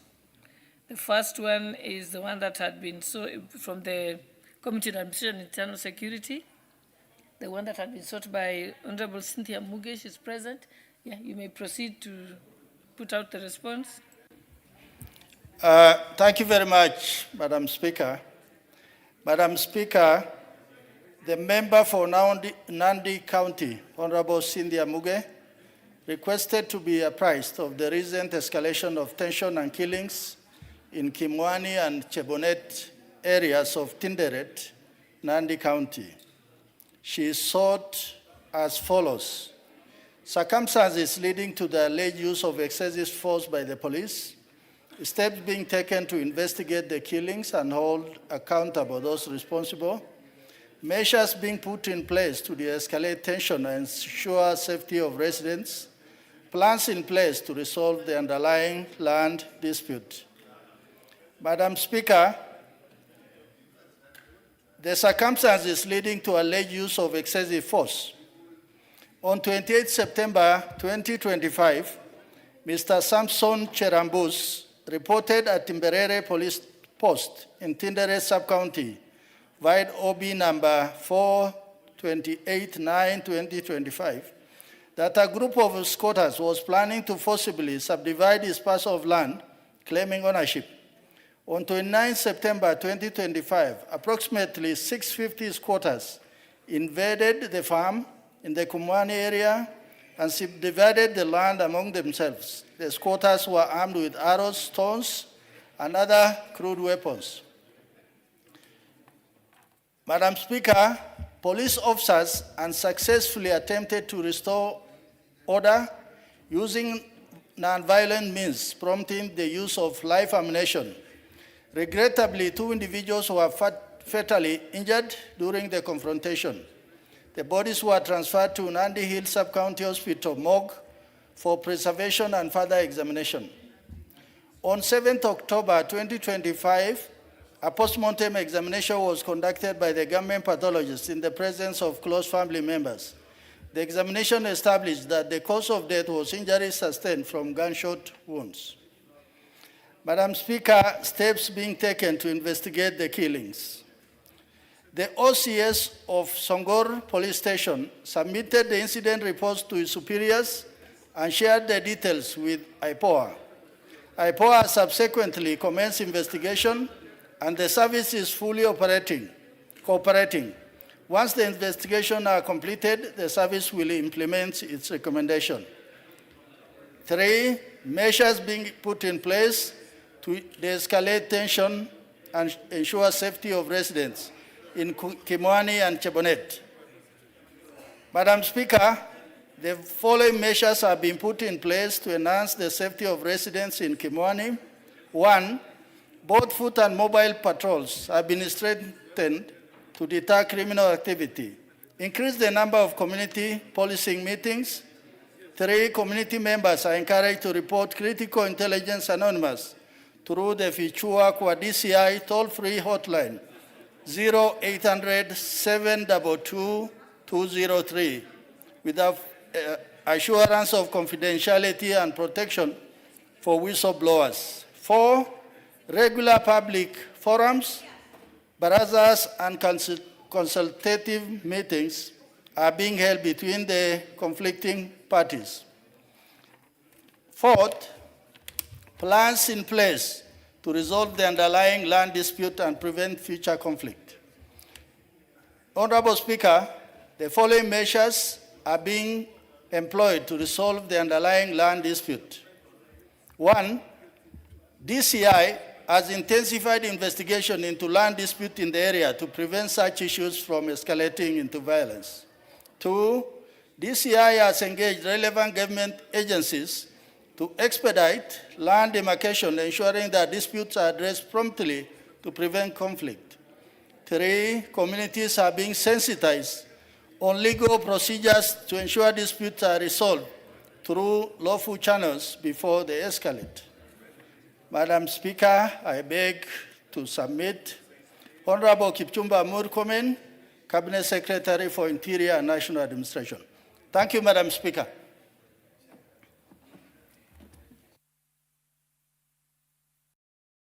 Honorable Muge, do you have any comment? Yes. Thank you, Honorable Speaker. I want to appreciate the committee for having been able to bring this particular response to this House today. Of course, I was a little bit concerned last week because as we speak currently, Honorable Speaker, there is another invasion that is happening at Kimwani. And Honorable Speaker, the situation is not looking good, it's really looking bad.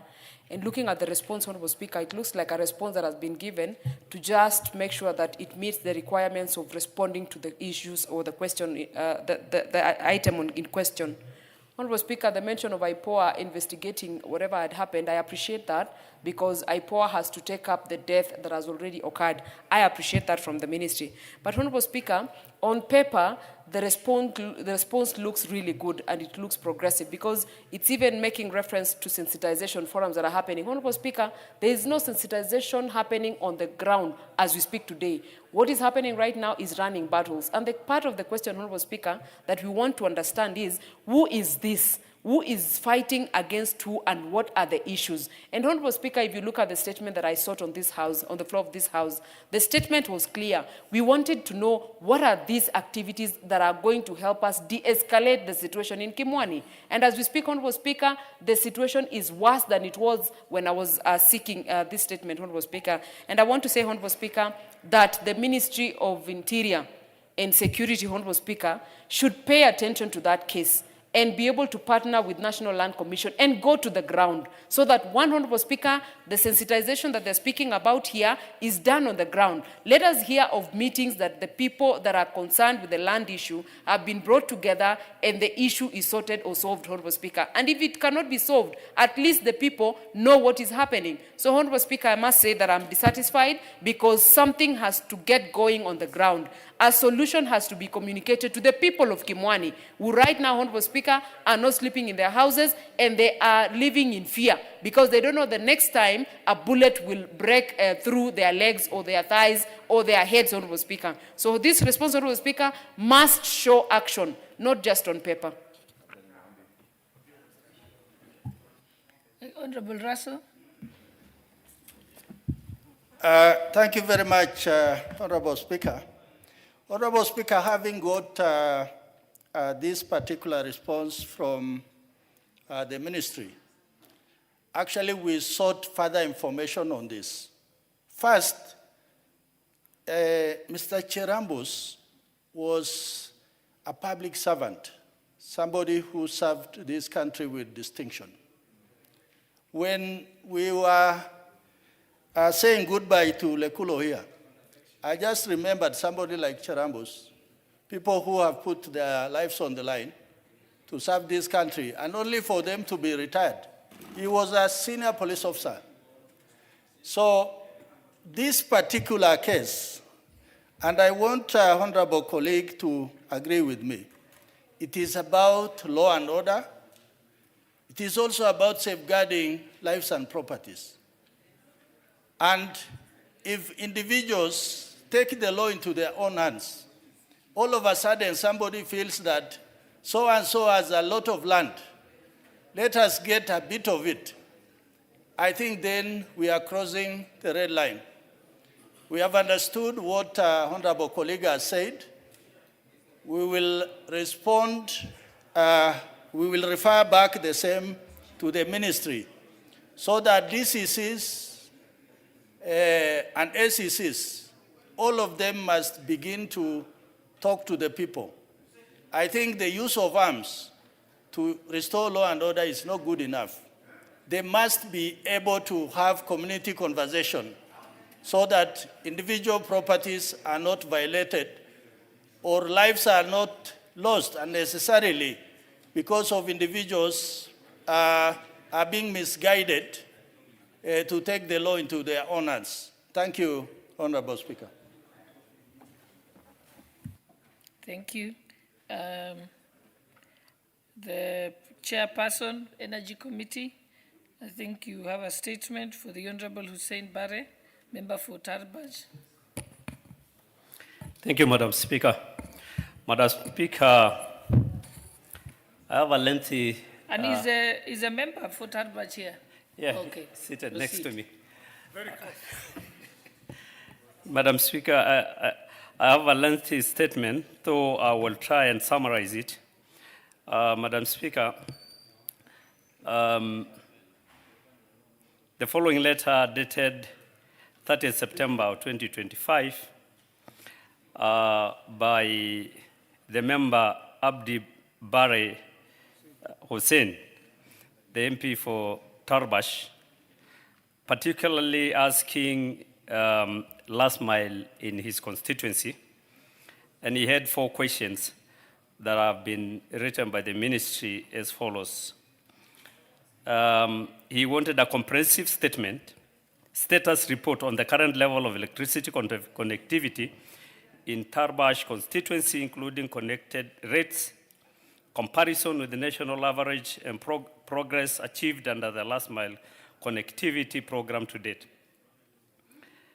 Currently, connectivity for Tarbash is about 4.5, approximately 1,245 households, against an average of 16%, representing approximately 26,232 households in Wajir or Wajir.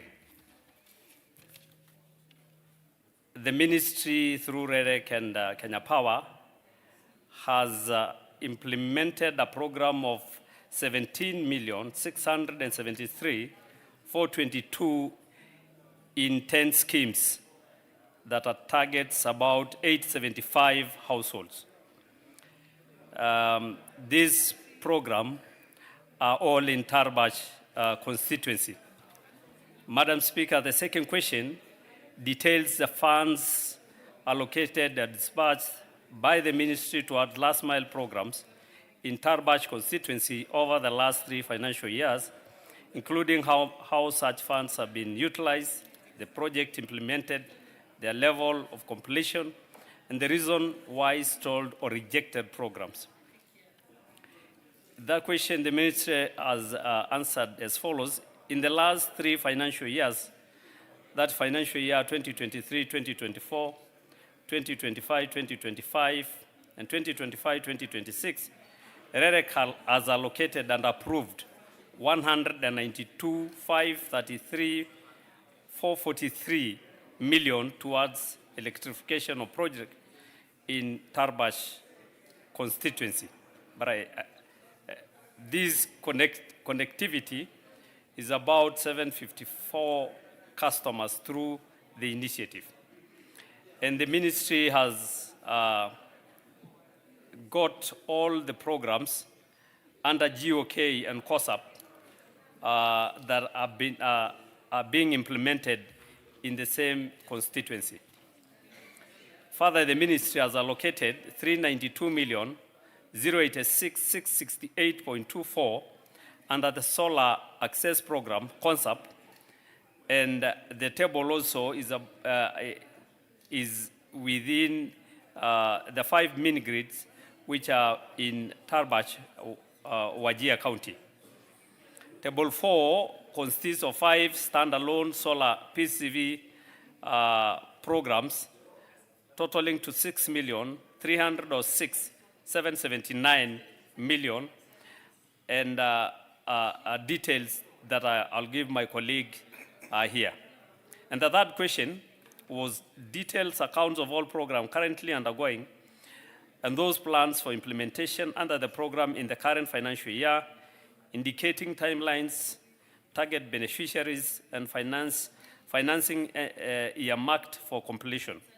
REREC has undergone the last mile connectivity program costing about 11,636,263.02, which is currently under construction stage.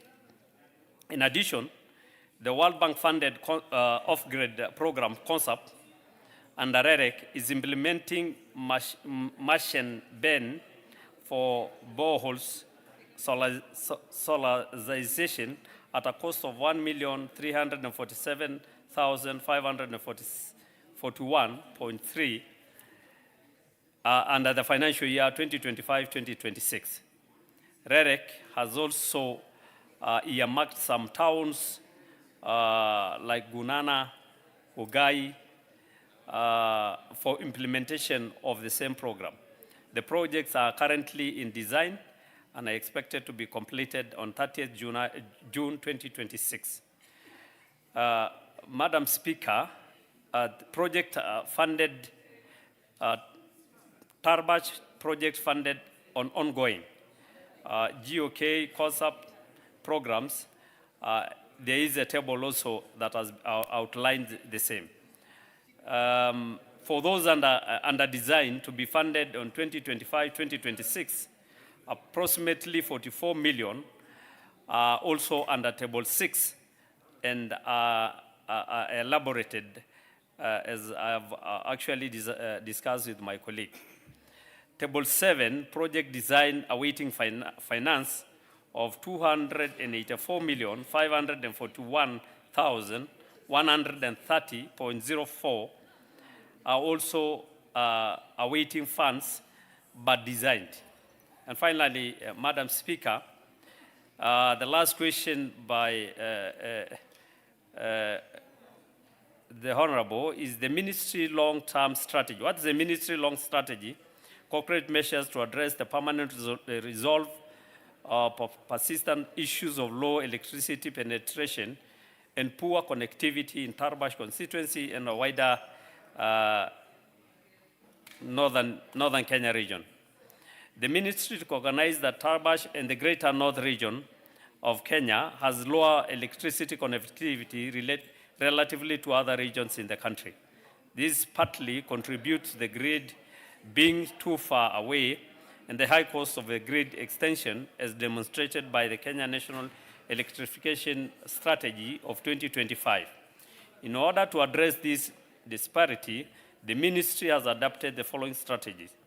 1, enhancement of the REREC renewable energy strategy by mapping all potential areas for installation of modern mini-grids in the area far away from the grid. These include potential sites as Tarbach constituency and other areas of Wajir County which will be considered. 2, application of affirmative action in allocation of budgets to underserving areas based on prevailing electrification rates. Adoption of alternative energy technologies like solar for boreholes to have sustainable power solution to power. The projects will provide meter for domestic use, small-scale irrigation, and livestock. To this regard, REREC is solarizing 3 or 6 boreholes in northern Kenya region through off-grid solar electrification program, which is concept. And lastly, Madam Speaker, To enhance electrification, REREC is also engaging the county government of Wajir to co-share electrification program through the shilling-to-shilling matching fund program. Thank you, Honorable Speaker. And I hope that goes with the apology for referring to the Speaker as Madam Speaker. Mr. Speaker, I have just seen that you quietly you sneak into the chair. Thank you. Honorable Hussein Barre.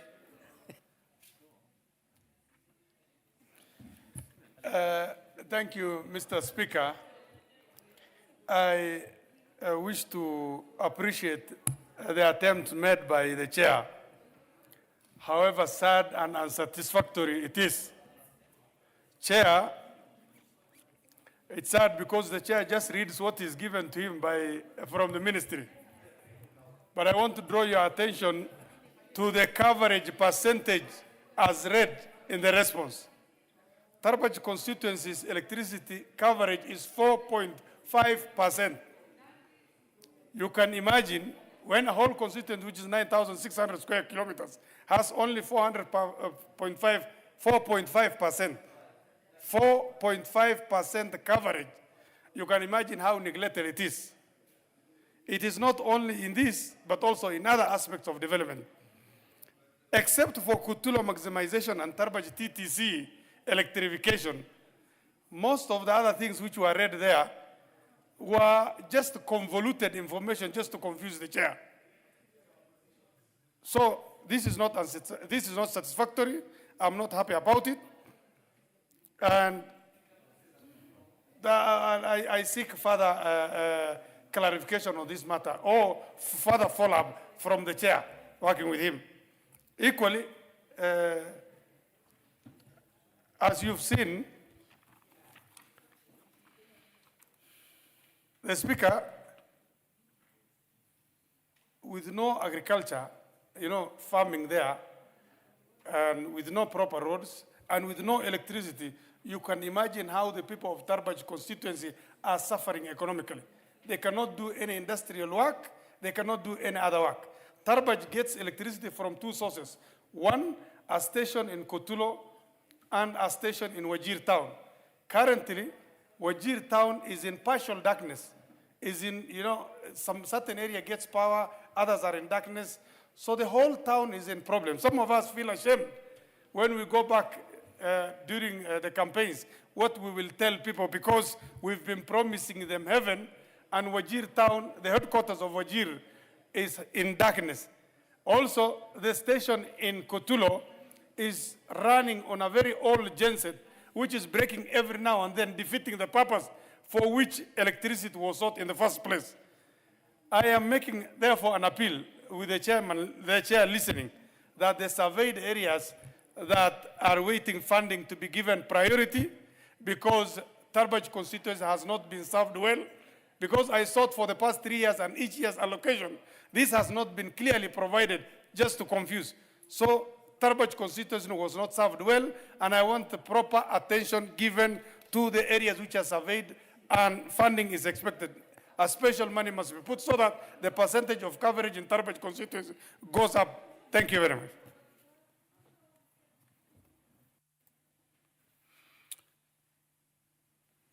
Which member is that lifting his hands? I can't see you on the... No, if your card is not there, you can't be recognized. Is that Honorable Aramat? Yes. Thank you, Speaker. Speaker, if you could allow us to call the CS and the PS to answer in person instead of as a committee, to answer in person the concerns of the honorable member, instead of them giving us a statement to read, and probably he would be getting enough answers. But Honorable Speaker, if you look at the larger programs, they are saying designs has been done, and there is also a concept in the same area, so there is something being done. But I think the CS and the PS would be more more of importance to appear so that they can answer the member questions, even in the committee stage. Thank you, Mr. Speaker. Honorable Undo, you want to speak to this? Honorable Victor Koech wants to joyride. Yeah, thank you, Honorable Speaker. I want to support my chair in that we should, as an House, invite the CS for Energy to come to this House, to come before this House, to explain to this House and by extension to the people of Kenya as to why some projects are designed and taken entirely 1 year before they are implemented. It is equally something that we as an House should now notice, that those projects that have been undertaken by KPLC, that is from AFD donors, have taken longer than the time that was required to have been done. Honorable Speaker, we are realizing that the contract is expiring maybe the end of this month or early next month, and yet 10% of these projects have been undertaken. It is important that the CS is invited to this House to give us progress report on what is happening and what is going to happen to the remaining projects, because what we are being told as members of parliament is that there is laxity from the contractors, and we are being told that there is lack of materials. The contractors are complaining that there is no payment wherever they raise invoices, and that is why they have taken too much time to implement these projects. Honorable Speaker, they say if you want to remain in power, you give people power.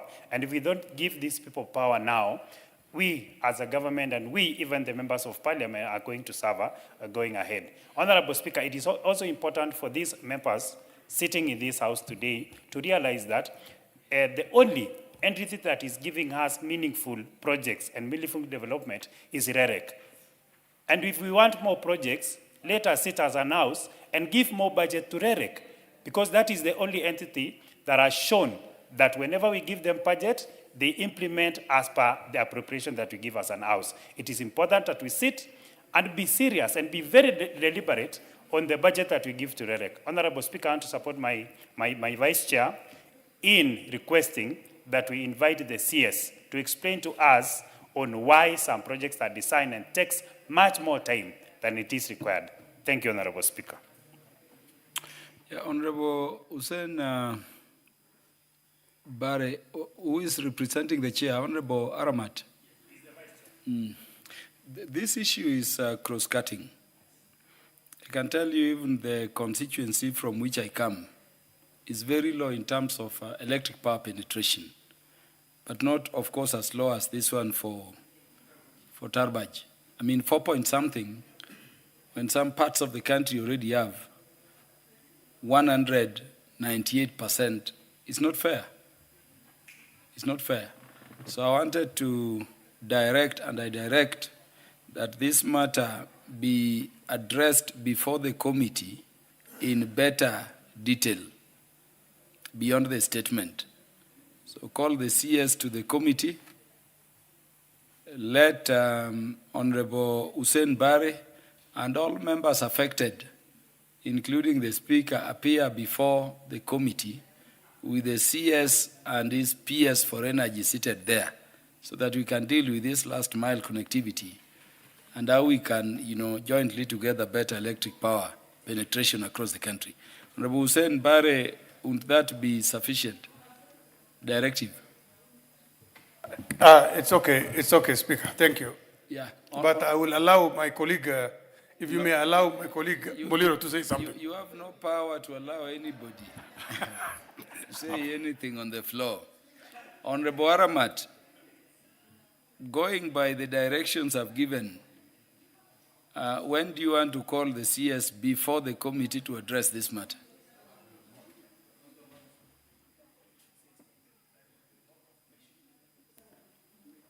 Speaker, would you allow us to do in 2 weeks? Yeah, 2 weeks. Yes. So within 2 weeks, call the CS and the PS Energy before you and alert all members of the House affected so that the matter can be addressed in detail. Thank you, Parliament will arrange a space that can accommodate all the members. including the use of this plenary, if need be, for purposes of your sitting. Thank you, Mr. Speaker. Yeah, Honorable Yusuf, what is out of order? We are spent on this one. We are functus officio. Are you talking about, you want to raise your next issue? No, Mr. Speaker, thank you for giving me this opportunity. First, your direction is clear. As you have already said, this is a cross-cutting issue.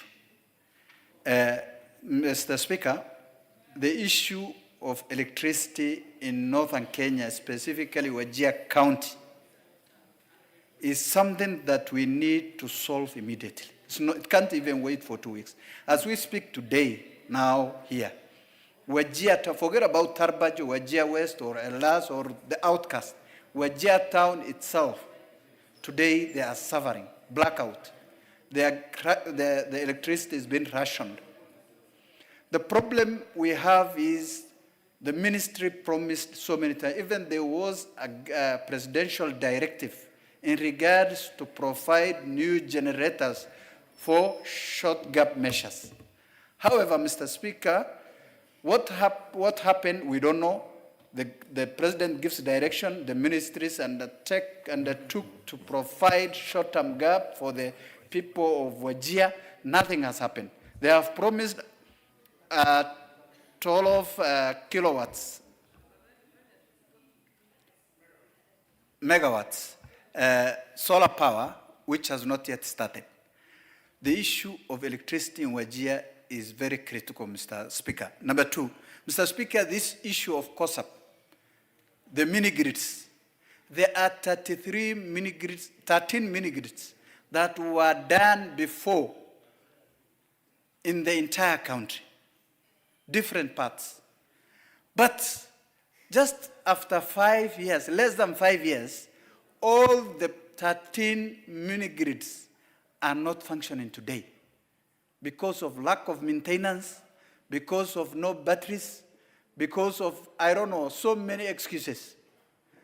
One of the mini-grids is in my, one of my town, headquarters, called Harado. We called the ministry, the CS, the KPLC, REREC, all together as a committee of PIC to discuss the same matter. However, it took another 6 months without even replacing the same batteries. So I wonder, even if we are given more mini-grids by KBLC or REREC, after 5 years we will have the same problem. The government are not factoring in or thinking about the maintenance of that particular mini-grids or stations that are being constructed.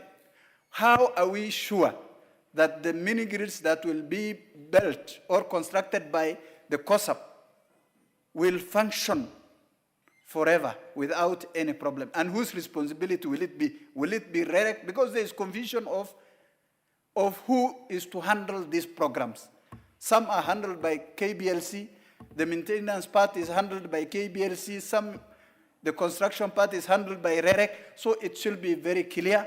With those few remarks, thank you, Mr. Speaker, for giving me the... So, Honorable Yusuf, that is the reason we are taking the matter back to the committee for more detailed consideration. Take all that information you have to the committee when the committee sits. And the committee is directed through the Vice Chair, Aramat, to let the members know when that business is going to be transacted. Honorable Basil, what is out of order?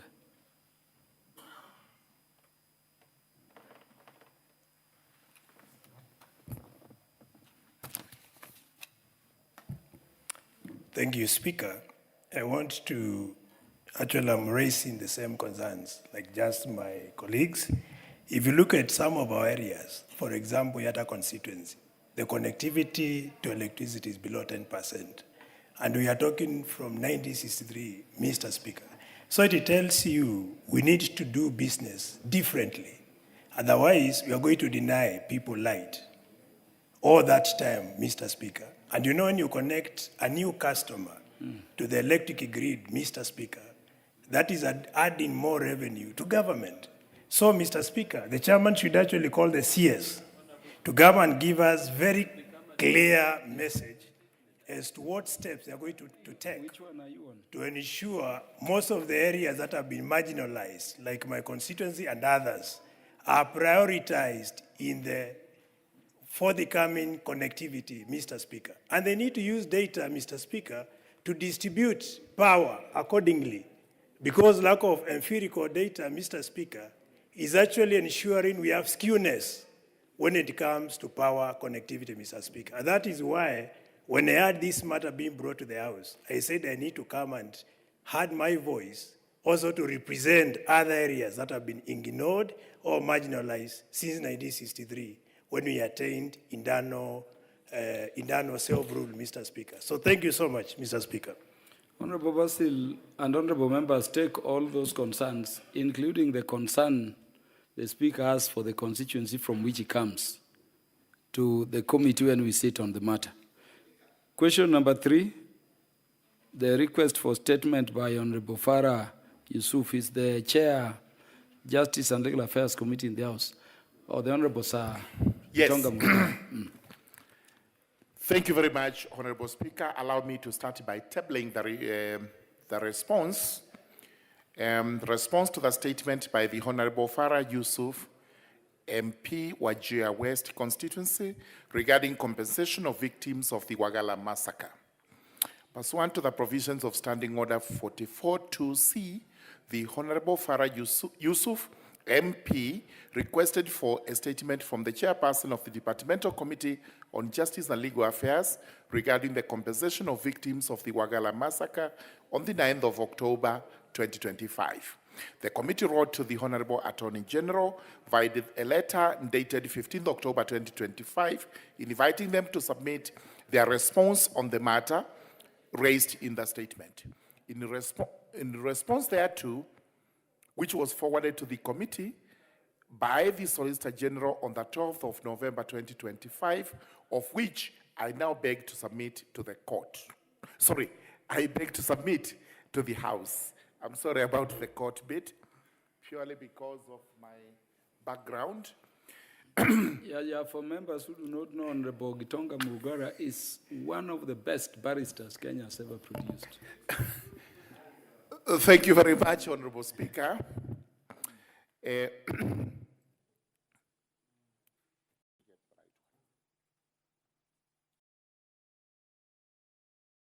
Honorable Speaker, I have provided the Honorable Member of Parliament with the response. It's a lengthy one, but I will give an abbreviated version of it, and is able to look at it, and if not satisfied, he may raise whatever issues that he considers necessary for further consideration by the Honorable Attorney General. Honorable Speaker, on the 9th of October 2025, Honorable Yusuf Farah, Member of Parliament for Wajir West constituency, requested for a statement from the chairperson of the Departmental Committee on Justice and Legal Affairs. In particular, he sought the following: a report on the status of implementation of the recommendations by the Truth, Justice and Reconciliation Commission, which we famously know as TJRC, specifically regarding the victims of the Wagala massacre. Number B, an explanation for the inordinate delay in compensating the families and the victims of the massacre. And number C, measures being taken out or being put in place to provide support to the survivors, including providing rehabilitation programs and fast-tracking the said compensation. Honorable Speaker, in this regard, the Departmental Committee wrote to the Office of the Attorney General, and on the 12th of November 2025, the Office of the Attorney General responded as follows. Number 1, the role of the Attorney General includes ensuring legal and policy framework for the compensation to be put in place, collaborating with the Ministry of Interior and National Administration, the National Treasury, and other relevant government agencies to ensure effective and timely disbursement of compensation and providing legal advice on the nature and scope of reparations that are appropriate, including financial, medical support, and educational assistance. Number 2, the TJRC was instrumental in establishing the facts about the past violations perpetrated on the victims of the Wagala massacre by preserving evidence, identifying perpetrators, fostering accountability, recommending reparations, and institutional reforms. The program to provide reparations to victims of the Wagala massacre for harm suffered will potentially provide concrete remedies, promote reconciliation, and restore confidence in the state because of the said incident. Number 3, reparations sometimes include non-monetary elements such as the restitution of victims, legal rights, programs for rehabilitation for victims, and symbolic measures such as official apologies, monuments, and commemorative ceremonies. In this regard, the government of Kenya has since offered an apology to the victims through the State of the Nation address given by the then President of the Republic of Kenya, Uhuru Kenyatta, in March 2015. Also, the government built a monument and conducted commemorative ceremonies in that area. Number 4, no single form of reparation is likely to be satisfactory to the victims. Instead, a combination of reparation measures is required. Notwithstanding the mode of transitional justice adopted, the demands of justice and the dictates of peace require that something be done to compensate the victims. Despite the potential challenges faced with material form of reparation, the Office of the Attorney General is willing and able to implement the respective framework. The Office of the Attorney General recommends that Parliament considers and adopts the report of the Truth, Justice, and Reconciliation Commission, which will enable the Office of the Attorney General to successfully develop a reparations policy and the reparations of historical injustices bill. That is a law that is going to come into place. The policy will guide the granting of reparations to the victims of Wagala massacre, while the bill, once enacted, will provide a legal basis for reparations and will provide for the administration of the proposed reparations for historical injustices fund, a fund to be established once the legal mechanism is in place. The success of the reparation framework will be determined by ensuring a common basis in international norms and standards and the mobilization of the necessary resources for the sustainable investment of justice. Thank you, Honorable Speaker. That is an abbreviated version of the response. The full response is with the Honorable Member, and he may actually ask any other matters that possibly are not clear, which we are able to answer, and if not able to answer, we seek more clarification from the Office of the Honorable Attorney General. Thank you very much, Honorable Speaker. The Honorable Farah Yusuf, MP.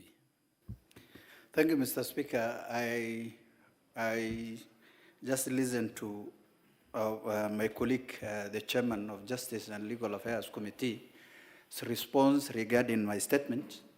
And I understand he's just reading what he was given. But unfortunately, Mr. Speaker, this matter is an unfortunate matter. It's a matter that happened and needs to be buried once and for all. The people of Wagala massacre from 1984 to date have not received any justice, Mr. Speaker. And it's unfortunate that the government, the Attorney General, can give a shallow and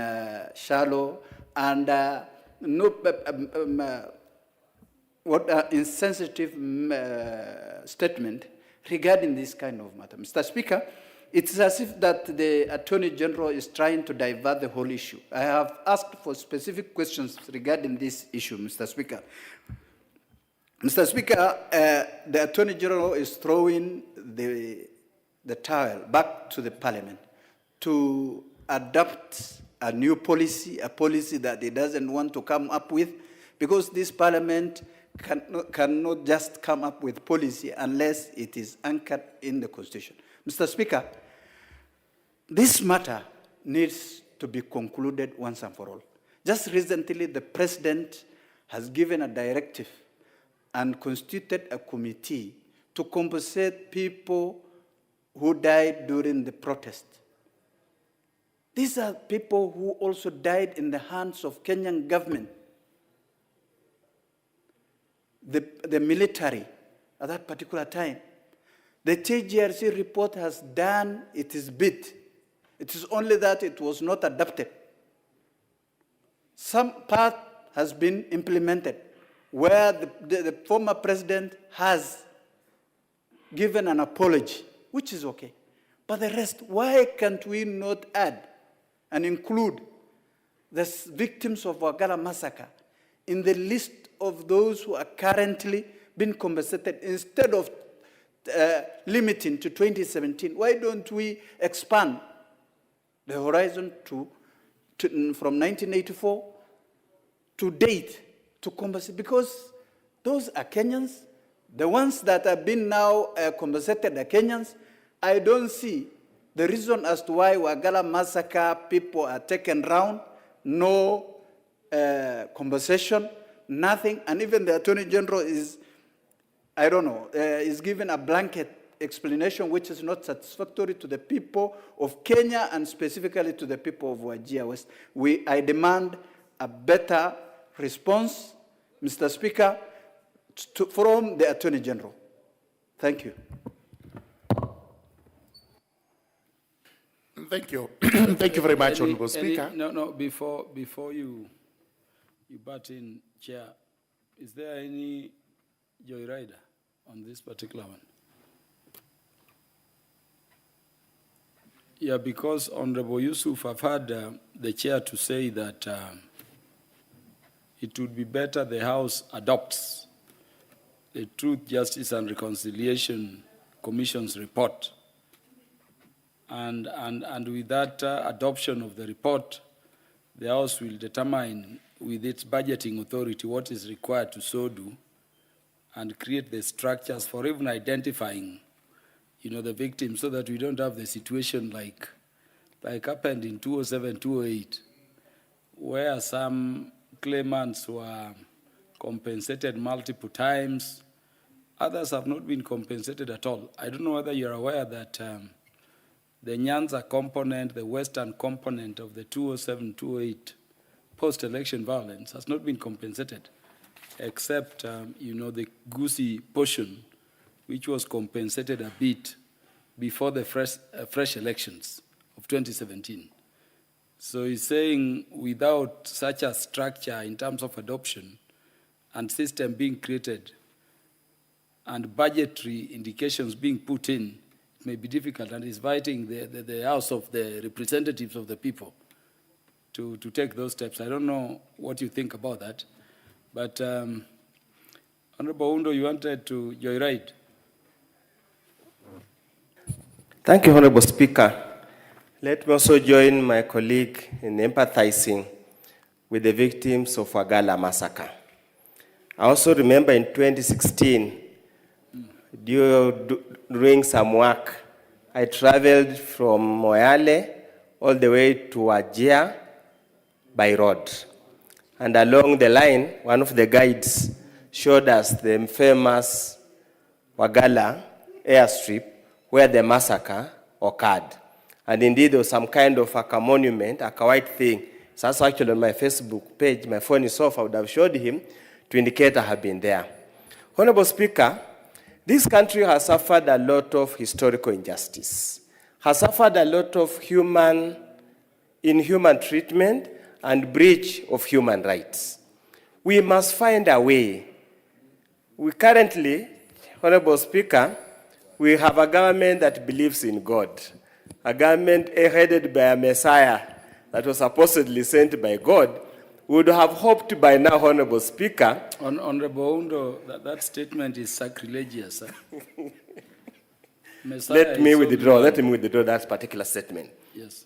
But only let me say, we have a government that came through holding the Bible, promising all the good things in this world. Honorable Speaker, it is tellingly unfair that all this time we have had no concerted efforts to literally address historical injustice, starting from independence up to now. It only took the intervention of Baba Raila Amolo Odinga for there to be some mockery of some kind of a committee to assess and compensate the victims. As we compensate the victims, Honorable Speaker, the government has got the records of the perpetrators of injustice, individual culpability. We can never saddle the people of Kenya for offenses and crimes committed by people we can tell who they are. Honorable Speaker, it must get to a point we must hold people responsible for their crimes without looking around the issue of executive order.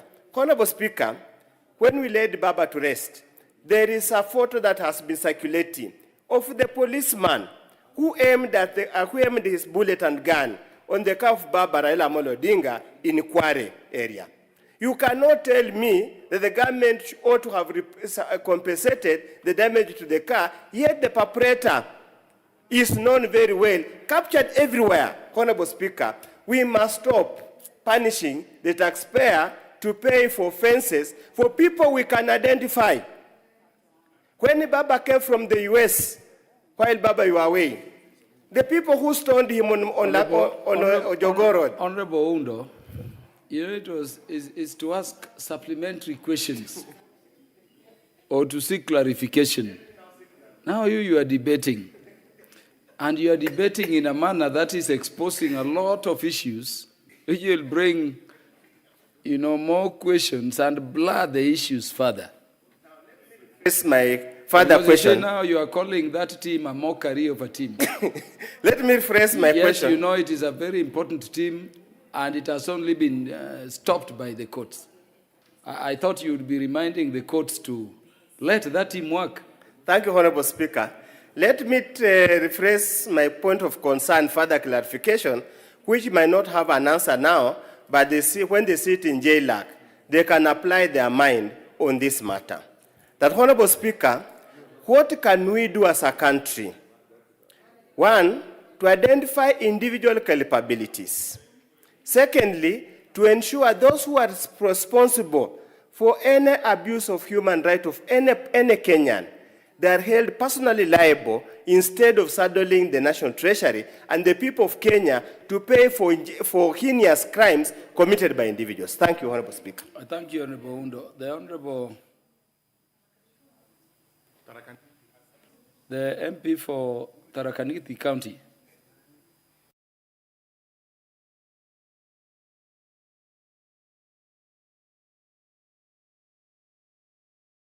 MP Wajir West, Mheshimiwa Honorable Farah. It is now 41 years since the Wagara massacre happened. I remember I was around, maybe in class 2 or class 3. We learned about it later. We are aware that no amount of reparation can happen to ensure that the souls that have lost their beloved ones have been completely healed. But this will give some comfort. This is something that was done by the government. Let the government compensate them. We are aware that so many compensations have been happening, compensations that have even been brought about by natural calamities. So this one that was just done by the government, why can't they own up the mess and compensate the people of Wajir West? I am just imagining that when the honorable member was vying for this seat of Wajir West, one of the promises made was that he would ensure that what has never been happened by the former his predecessors, that is going to do it. And now we are nearing 2027. He has to go and explain to the people of Wajir why this has not happened. So let's own up the matter as a government, let the compensation happen, let some reparation be done so that the people of Wajir West can be healed. Thank you, Mr. Speaker.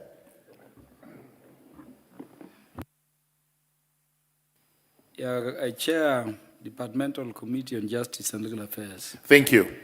Thank you very much, Honorable Speaker. Honorable Speaker, you've done it very well.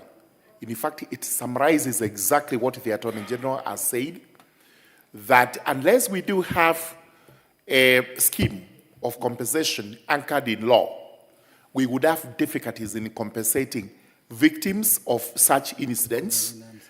And take it back even to the pre-colonial times, we had the issues with compensating the Mau Mau.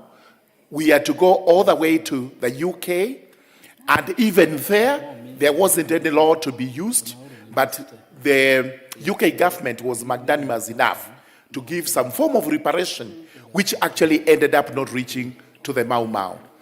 Even after independence, we have had many, many misfortunes, but unfortunately, we must make a distinction between disaster management, where disasters occur and we have state departments that deal with that, with reparations regarding wrongs on human beings, purely because the government has made an error or government officers in the course of their employment have overstretched themselves or have overreached themselves. This is why it is now very necessary that we come up with a law in place. We don't have a policy in the first place, and for the honorable member, that is the first step he should be doing, to urge the government to come up with a policy, and after the policy, we will have a reparations on historical injustices, where we have a bill which may come into law with its own regulations. If that happens, it becomes uniform for the country. It will not be a repetition of 2007, 2008, where victims were compensated selectively, whims of the persons in power. We do not want it that way. We want a law that applies to every Kenyan, so that if you are wronged by the government in a manner that requires you to go either under historical injustice, there is a legal framework which will be used to compensate you. So what you should be doing, Member of Parliament, is not to ask this question, because once you receive this answer, you do not have anything else to do. You do not have a law to fall back to. Now we should be moving through an effort of the Member of Parliament, myself and everybody else, to come up with a reparations law, which we will use to compensate those who are injured in such circumstances, or those who suffer loss and damage in respect of these circumstances, or those who lose their lives. I sincerely sympathize with the people of Wagala area in Wajir West, because that was totally unfortunate and called for excesses on the part of the government, but unfortunately, there is no law that is tying the government down to a compensation. This is why we should now move away from this question to having, number one, the policy, number two, the law, which is going to be a bill, and number three, a fund where this house will set aside resources that will be used to compensate such persons.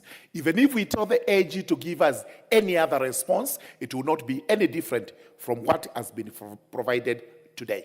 Thank you, Honorable Speaker. Honorable Yusuf, there is a law dealing with compensation of victims. Is it, Chair, the Victims Protection Act or the Victims Compensation? This law, Honorable Millie has been quoting a lot on the floor as having been, is victims compensation. It is victims compensation, which is a state department in the office of the Attorney General. Yes. It is actually not with the Victims Protection Agency. It is in the office of the Attorney General. And that law does not cover... The law wouldn't cover this, because I think it used, this looks like historical injustice. Yeah. That one is in respect of persons that have suffered loss and damage, and mostly possibly have gone to court and have been awarded damages for this. It may not cover this particular one, but I invite him also to look at that from the office of the Attorney General. But sincerely speaking, the best way to deal with this is to have a reparations law, which will have its own regulations. Then we would have a policy on the part of the government, but most important, this house would set aside resources which will go into a fund to compensate the Mau Mau victims, to compensate the Magala massacre victims. Maybe there are some also under the shifter wars who may want to make claims. The 1992 victims, 2007, 2008, and any others that may arise. We need a law on reparations so that we don't get it wrong. Thank you. Honorable Yusuf, I thought we are done. Just give Honorable Yusuf. Mr. Speaker, we're not yet done. Mr. Speaker, the gravity of the matter. When we are talking about selective justice, whenever an issue from Northern Kenya is presented to a public office, they come up with excuses, Mr. Speaker. Mr. Speaker, when you are saying we need a law to compensate the people of Wagala massacre, and you have powers to compensate people of post-election violence without law, Mr. Speaker, it is not fair to the people. Honorable Yusuf, post-election violence was done under the National Reconciliation Accord law. This one is part of National Reconciliation Act. But even Wagala massacre is part of the National Reconciliation Accord, Mr. Speaker. It can't be out of that. It is the government of Kenya which did this same act. It is the police and the military which did this act. It is not people who did to themselves. It is just one and the same. What we are compensating is post-election violence, is the brutality the police has done to the people of Kenya. And this is exactly the same thing, Mr. Speaker. Mr. Speaker, it is unfair to take us around whenever we have an issue. And this country must have equal law. We must be equal to the law, Mr. Speaker. We can't be segregated. We can't be, there should be no hurdles. We were just talking about electricity of 4%, Mr. Speaker, while others have 98%. We are having people being compensated now. Why can't you not add the people of Wagala massacre to be compensated by the same people, same panel, Mr. Speaker? Mr. Speaker, as the chairman said, however, I don't have any other means or any other answer from the Attorney General. I will have no option but to hire him to go to court to get justice for the people of Wagala massacre, Mr. Speaker. Thank you. Thank you, Honorable Farah Yusuf. As you pursue this matter, kindly also look at the law we were referring to. If there is completely no law you can rely upon, consult the chair of the committee and come up with a way forward so that that scar in the nation is addressed and Kenya can move forward. Let us now go to the fourth statement request, a response by the Chair, Transport and Infrastructure to the question by Honorable, statement request by Honorable Wanjiku Muya, MP Kipipiri. Yeah, the Chairperson, Transport and Infrastructure has sat in the House from 2:30. I saw him somewhere seated there.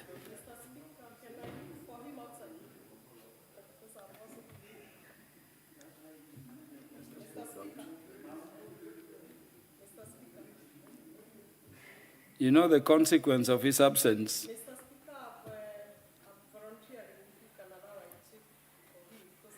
Nothing stops you. You don't need the leave of the Speaker to do so. But I'm indicating, do you have any chair of the Committee on Transport and Infrastructure?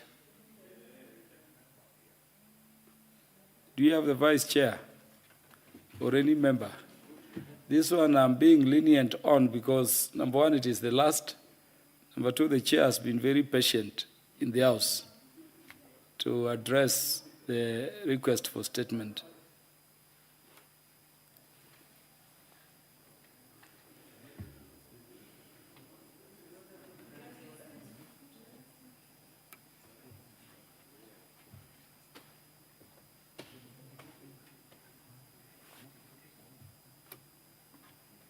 Honorable Wanjiku, have you cited the chair committee transport and infrastructure anywhere around the precincts.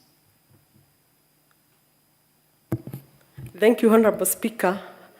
I have sought the assistant from the Sergeant at Arms, who has said he is looking for him in the next 1 minute, 2 minutes. Honorable Speaker, I have also been waiting whole day, and I had alerted the people from Kipipiri to wait for this statement. So I beg your indulgence if you can give a few minutes.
Honorable Wanjiku Muya.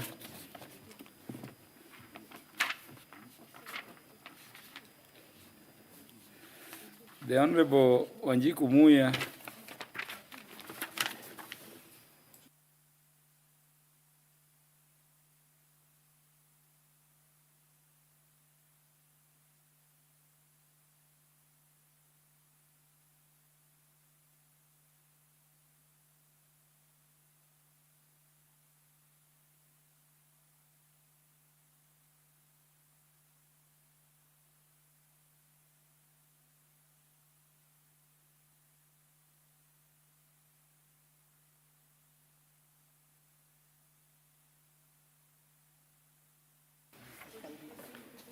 Yeah, I have to give directions on this particular request for statement. The chair has been sitting in the House up to, I think, just a short while ago, when the last statement request was being transacted. Because of Honorable Wanjiku has also been sitting throughout the House, and under the Standing Order number 1 only, I will defer the response to this request for statement to tomorrow during the morning session. Yeah, next order.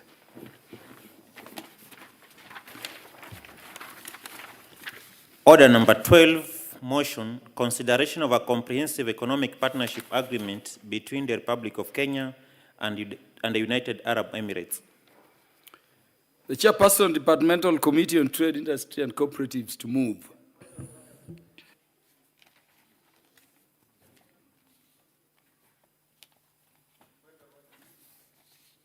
The directions of the Speaker is that the Chairperson moves.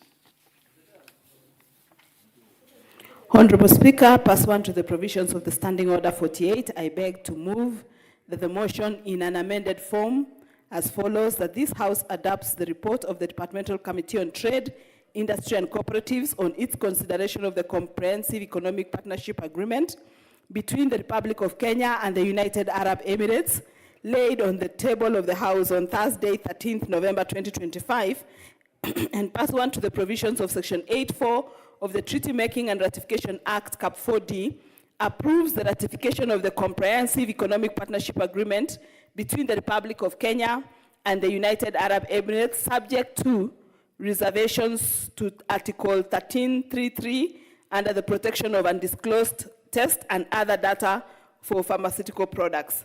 Honorable Speaker, the Comprehensive Economic Partnership Agreement, herein referred to as CEPA, between the Government of Kenya and the United Arab Emirates was laid before the House on Tuesday, the 11th of March 2024, and committed to the Departmental Committee on Trade, Industry and Cooperatives for consideration and reporting to the House. According to the provisions of Article 118(1)(b) of the Constitution, on the public participation and Section 8.3 of the Treaty Making Ratification Act of 2012, the committee placed advertisements in 2 dailies of nationwide circulation on Thursday, 20th of March, 2025, requesting for submissions of memoranda on the SEPA. The committee received memoranda from the public and stakeholders. Mr. Speaker, sir, the report is structured as follows for the benefit of members perusing through it. The first part of the report is on analysis of the Comprehensive Economic Partnership Agreement. The second part of the report covers committee observations. The third part of the report covers committee findings. And the last part of the report covers committee recommendations. Honorable Speaker, the committee, having considered the Economic Partnership Agreement between Kenya on one part and the United Arab Emirates on the other part, also called as the SEPA, the submissions from stakeholders makes the following observations. The first observation is that the main objective of SEPA is to enhance trade, investment, and economic cooperation between Kenya and the United Arab Emirates. It aims to create a liberalized market for trade in goods and promote each part's trade in goods through comprehensive elimination of tariffs, enhanced efficiency of custom procedures, enhanced cooperation in technical barriers to trade, and sanitary and phytosanitary measures and development of value chains. The second is that the agreement excludes market access, that is tariff liberalization, as both parties agreed to negotiate this with all the EAC partner states when ready under the rendezvous clause in Article 219. The rationale is that the Republic of Kenya is a member of the EAC Customs Union Protocol, which establishes a common external tariff to be applied on goods imported into the EAC region from other foreign countries. The third part also covers, the third aspect covered is that in terms of policy and legislative consideration, the government of Kenya has anchored the SEPA along with all other trade agreements in the national trade policy and integrated national exports development and promotion strategy, but the SEPA requires ratification by the National Assembly in accordance with the Treaty Making and Ratification Act 2012, which was revised in 2018. The other observation made by the committee is that the agreement will benefit Kenya in that it will expand exports for Kenyan products, given that the UAE is part of the Gulf Cooperation Council, the GCC, which allows its preferential trade access to several Middle Eastern countries, and thereby this agreement offers Kenya an opportunity to expand its trade footprint in the Middle Eastern markets. It also provides a framework for cooperation in trade and investment, and trade facilitation measures will improve custom procedures, making it easier for Kenyan businesses to trade with the UAE, as well as it is expected to attract increased foreign investment in sectors such as ICT, healthcare, and agriculture, while also fostering the cooperation and budget support from the United Arab Emirates. The other aspect that the committee observed is that the possible negative effects include, among others, the increased competition over time for local industries from the UAE products.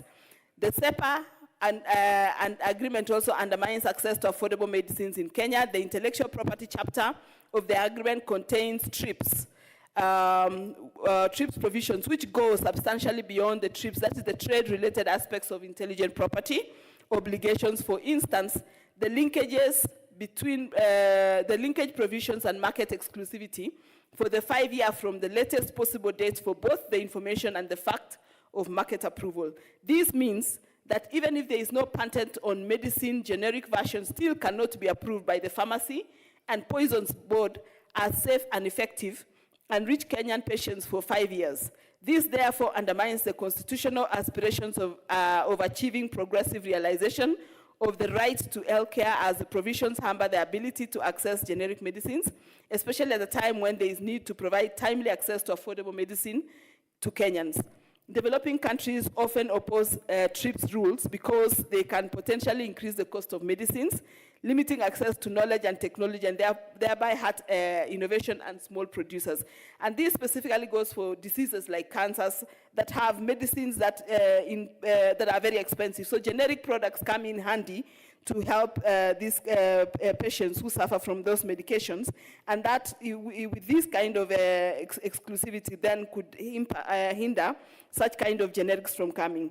The following measures are also proposed to mitigate negative effects arising from SEPA. One is the trade remedies provisions, and these provide safeguards, countervailing measures, and anti-dumping, and therefore safeguard against unfair trade practices which may lead to market distortion.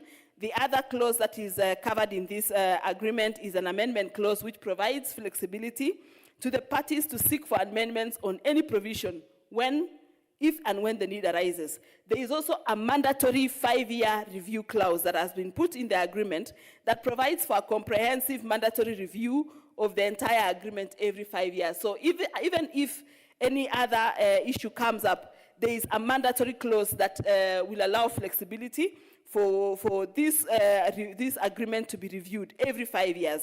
There is also an exit clause that has been provided, which provides for flexibility to the parties to exit upon giving a 1-year written notice. So it is not cast in stone. If any party feels that they are aggrieved and do not want to continue, the exit clause of 1 year is provided in the Act. The committee also observed that there are safe mechanisms provided for in the agreement where Kenya or the UAE may seek variations. The amendment clause provides flexibility to the parties to seek amendments on any provisions when the need arises, while the mandatory 5-year review clause provides for a mandatory comprehensive review of the entire agreement every 5 years. Mr. Speaker, sir, upon analysis of the submissions and documents tabled, the committee found that Article 13.33 of the Comprehensive Economic Partnership Agreement presents a real risk of financial, legal, and reputational damage for the country. Firstly, Kenya has not implemented TRIPS measures in its current laws, therefore agreeing to them would require amendment to legislation.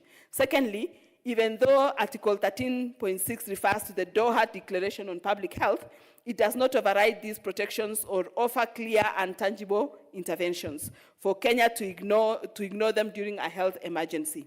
Third, Kenya would be committing a stricter intellectual property protection than the one required by WTO law, binding in it an international treaty. In view of the foregoing, the TRIPS Plus provisions might consequently hurt public access to affordable medicine, undermining Article 43(1) of the Constitution, which guarantees the right to the highest attainable standard of health care. Mr. Speaker, the committee therefore recommends that, according to Section 8 of the Treaty Making and Ratification Act, the House approves the ratification of the Comprehensive Economic Partnership Agreement between Kenya on one part and the United Arab Emirates on the other part, with reservations on Article 13.33 on the protection of undisclosed tests or other data for pharmaceutical products, pursuant to Section 8.4 of the Treaty Making and Ratification Act 4D and Standing Order 170A 4C2 of the National Assembly Standing Orders. This Article 13.33 should be urgently renegotiated and reviewed by the parties under the review clause. Mr. Speaker, having noted the proceedings of the Departmental Committee on Trade, Industry and Cooperatives, I beg to move and urge the House to adopt this report and now request Honorable Samuel Parashina to second the motion. Honorable Parashina. Yes, I'm here, Mr. Speaker. Yes, Honorable Undo, I know your matter. Yeah. Let the motion be moved and seconded first.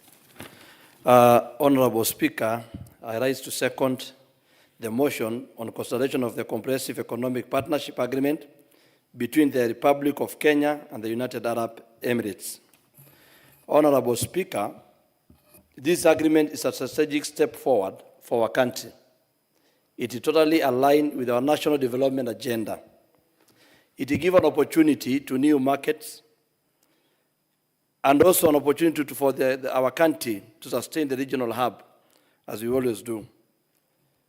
Mr. Speaker, if you look on the pastoralist or even the farmers, we are able to get the high value market with a strong purchasing power, a country like UAE. If you look on the global competitiveness, the cooperation of Kenya and UAE is an opportunity for us to showcase our product with a country that is growing faster in the Gulf region. Mr. Speaker, as our chair has presented the same, you have seen there are issues of local concerns, and the committee is able to consider and see where we can try to renegotiate. Mr. Speaker, is my personal, is a feeling of the, I want to affirm that the committee was able to check the CEPA and if it meets the constitution and legal threshold required and under the Treaty Making Ratification Act of 2012 and even the amended 2018, and I affirm that that one has been considered, and I urge the members, and Honorable Speaker, I urge the members to support this report. It is fully taking care of our growth of our economy, and it's going to give us an opportunity. If you, members, you are aware that even His Excellency the President has been really on the front in trying to push how do we, after the value addition of our products, where do we sell them? And this is the biggest market we have. The Kenya Meat Commission now today, the main suppliers of the best beef is going to Dubai. So it's a very good opportunity. And if at all we take advantage of this one, our country is going to move to a higher notch. Thank you, Mr. Speaker.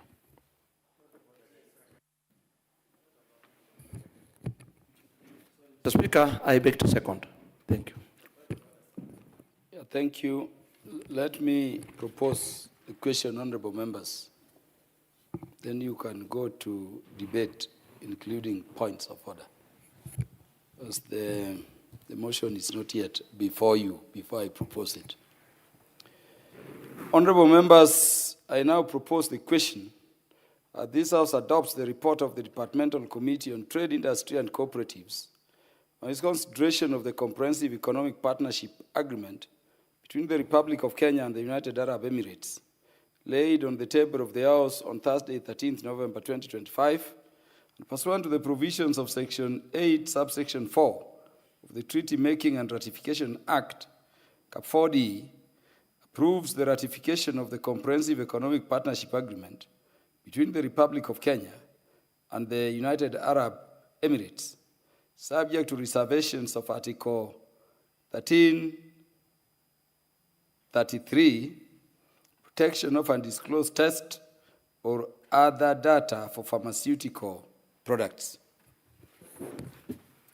Yes, Honorable Oundo, you're now recognized. What is out of order? Honorable Speaker, I stand on point of order number 181 and 199 of the National Assembly standing orders. And let me go on record, Honorable Speaker. You said standing order? 181 and 199. Honorable Speaker, I do this with deference and tremendous respect to my colleagues in the committee. I sit in the Committee of Trade, Industry and Cooperatives that was given the mandate to shepherd the preparation or review of this CEPA up to this point. And along the line, Honorable Speaker, we roped in the Committee of Health because it touched on some matters to do with health. And I say I have nothing about the merits of the report, but I want you to raise on the matter of procedure. Honorable Speaker, Article 181 reads as follows. A notice of a meeting of a select committee, and can apply to a departmental committee as well, shall be given by the clerk to all members of the committee, showing the date, the time, the venue, and the agenda of the meeting. And under number 2, it says the notice can either be given by circulation, by electronic means, and the rest.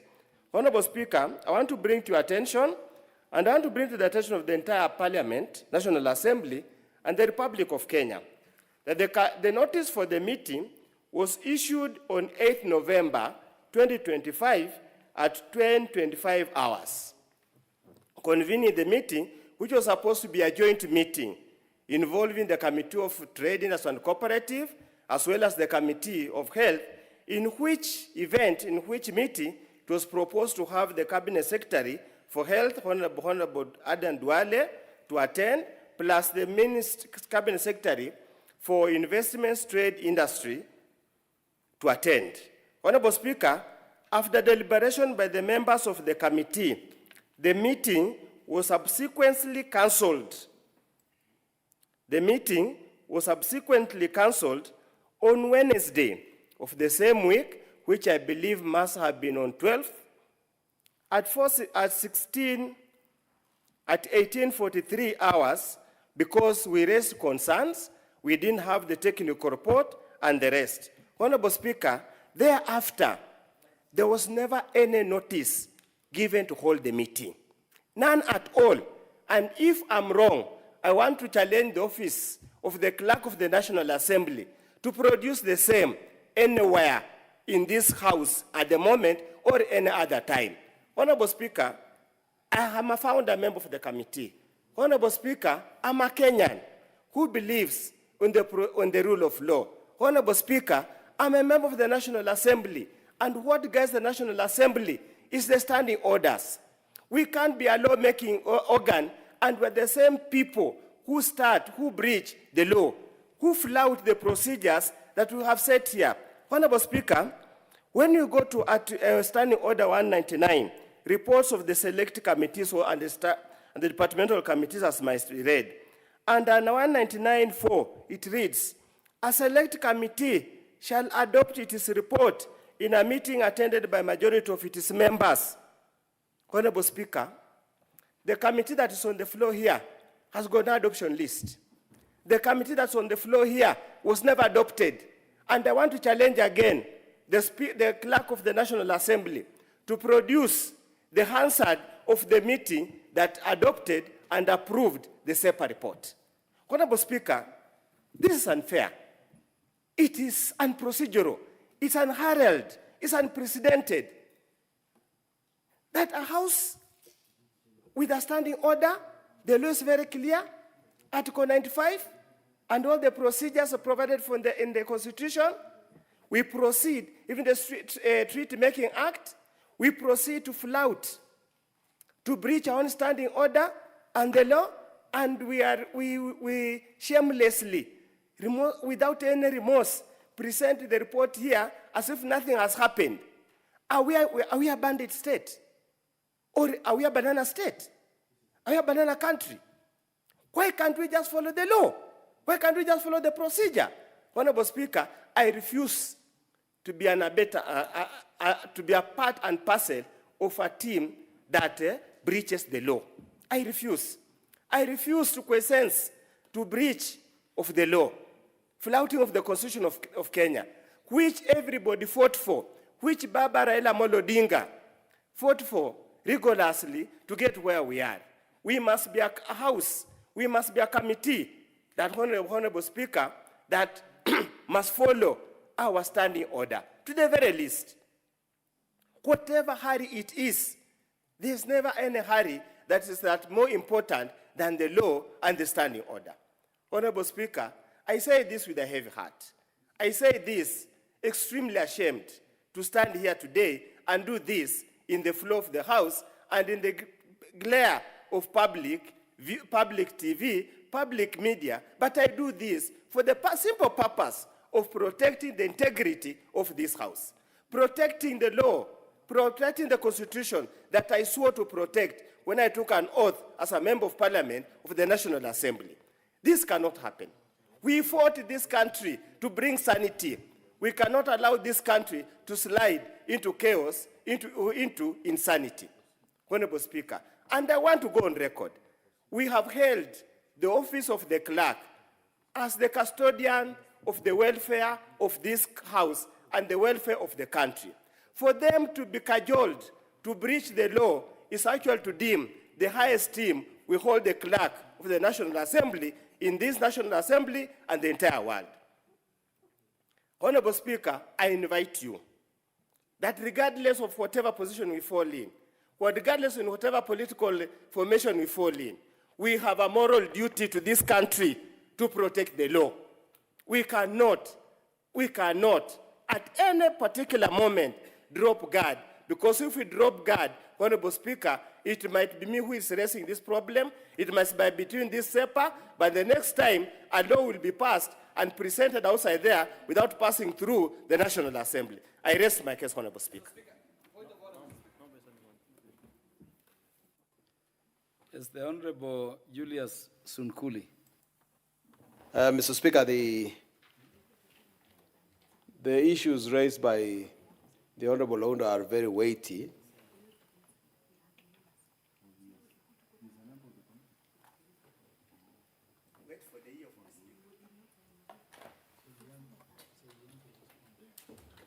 Mr. Speaker, sorry, I'm waiting for your attention. The matter is weighty, and I'm sure you would like to rule on it. But I have another point of order, Mr. Speaker.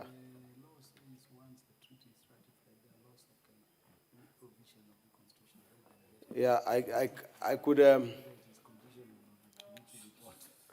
overhear your statement with the clerk, Mr. Speaker. Yeah, proceed. And that it relates exactly to what your interest is. Now, in the process of treaty making, Parliament has been placed as one of the organs that will facilitate the ratification of treaties that are made by Kenya with other countries. And a point of order is this, and this is now to seek either your guidance or the guidance of the substantive speaker. If the motion in Parliament to ratify a treaty reads that we ratify this treaty with reservations, at the end of it, Mr. Speaker, we have not expunged the offensive parts, because that particular offensive part, together with the offensive part to be moved by Honorable Nyikal later on, will still form part of the treaty, because we have not said that we have objected, we have removed them. So I would like to know your guidance. Are we ratifying the treaty if the yes carries the day, or have we rejected it? Because this one seems to blow hot and cold. I don't understand this idea that we are ratifying the treaty with reservations. And we don't like it, but we are ratifying it. We don't like a particular section. Why doesn't Parliament draft the regulation, the motion in such a way that the offensive parts are removed? Yeah, Honorable Sunkuli, that one I can address immediately. Under Article 2, Sub-Article 6 of the Constitution, all treaties which are ratified by Kenya shall form part of the laws of Kenya under the Constitution. There are three approaches to ratification. You may ratify in whole, in which case the treaty with all its provisions will apply upon its adoption by Parliament. Okay? The second approach is to ratify subject to reservations. By way of reservations, Kenya through Parliament is saying we will be parties to the treaty except that that part on which there is a reservation shall not apply. So it shall not apply. It is like an amendment. Yes, so all the other provisions except the one on which there is a reservation shall apply. So that if you are to look at this one, if the motion were to be passed as is, the entire treaty with all its provisions will apply to Kenya upon ratification by the House, except Article 1333. And you don't need to amend. There is no provision for amendment of a treaty. It is of course, reservation. Okay?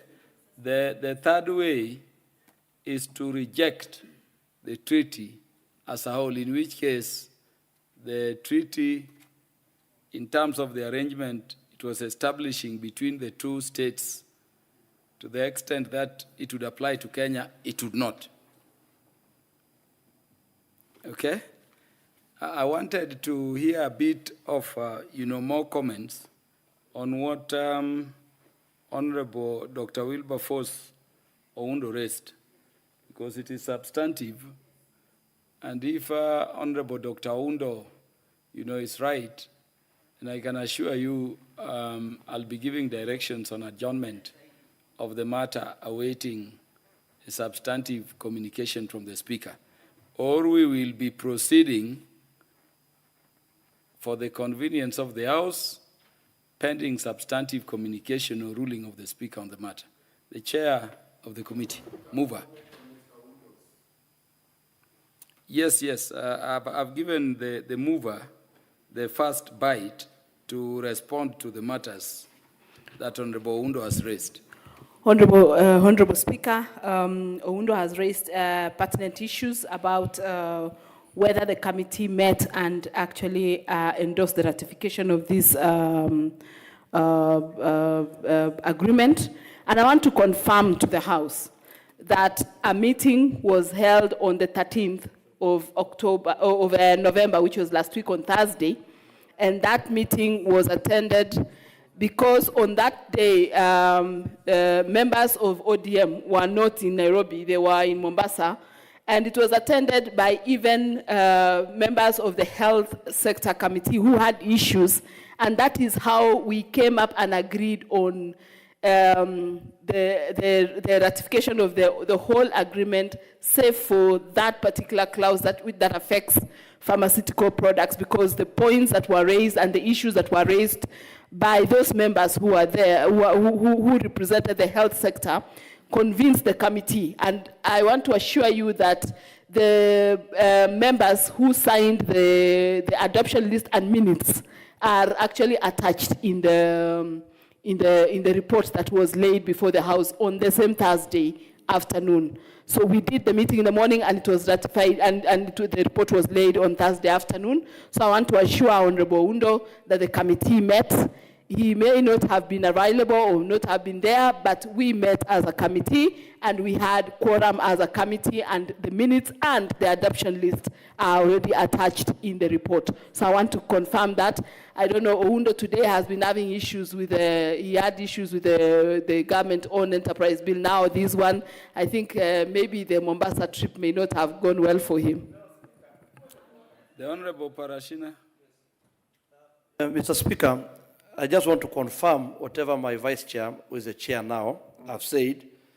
And Mr. Speaker, under the standing orders that also my colleague is mentioning, under standing order 95, we need to check if the report followed the procedure. I can assure to you, even during the tabling, which is also put into, so that it gets itself in the statement, or no, in the order paper of today, Mr. Oundo has the copy in our WhatsApp group. Honorable Oundo. Number two, Mr. Speaker, just a minute, I just wanted to share another one. You will refer to the Honorable member as Honorable Oundo, not Mr. Honorable Oundo. Yes. Thank you, sir. Dr. Honorable Oundo. So, the other thing is about responsibility for his statement. As a committee, we also need to get that factual word he's using. Because we have been having meetings, and Honorable Dr. Oundo was in Mombasa. So if you want to come and say our report to be debated or discussed because he was not there, then we also go to ask to check our standing orders. Does it guarantee all of us to be there? Because it clearly says once the report is done, the chair or the vice sign and supported by majority. And Honorable Dr. Oundo, you have your right to go back and give your dissenting opinion. When you bring your dissenting opinion of our report, it is okay, but you cannot hold the House at ransom. We are using the same standing orders that you are using. Thank you. That is Honorable Maina Matenge. Thank you, Mr. Speaker. Mr. Speaker, I may be a bit disadvantaged because both Honorable Undo, yourself, and Honorable Marianne, the chair, who has moved this committee report, you are more ranking members. But Honorable Speaker, Mr. Speaker, I am sure that as a member of the committee, once I am aware that the committee is tabling a committee report that I do not agree with, the standing orders allow for the tabling of a dissenting or a minority opinion. And therefore, Mr. Speaker, I'm seeking your indulgence and guidance as to whether then we should engage in the debate that the Honorable Oundo is inviting us into, because he has his liberty provided for in the standing orders to be able to to table a dissenting opinion or a minority opinion. Mr. Speaker, I seek your guidance.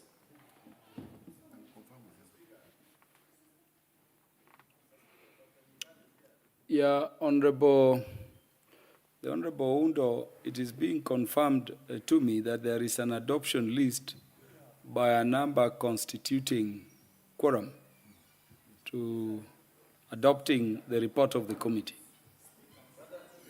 And that adoption list, of course, does not have you signing anywhere.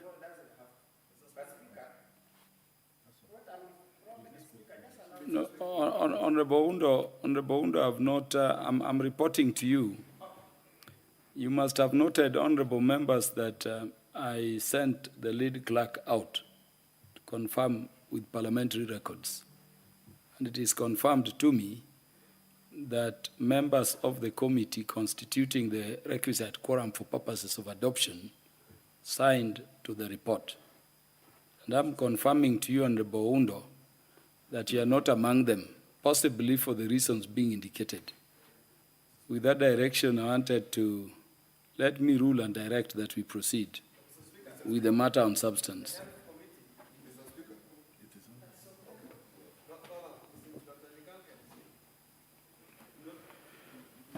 Honorable Julius Sunkuli, I've not recognized you. But give him the mic. I hope you are not countermanding the decision of the Speaker. The Speaker has made a decision with respect to the departmental committee to which Dr. Oundo belongs.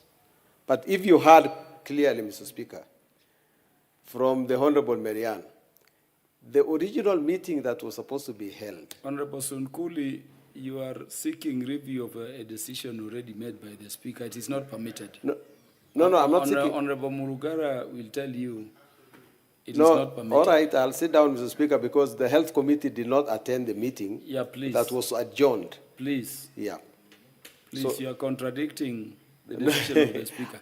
And honorable members, let me say, Honorable Oundo, just take your seat. Let me say as follows, honorable members. You know, we have procedures and we have substance.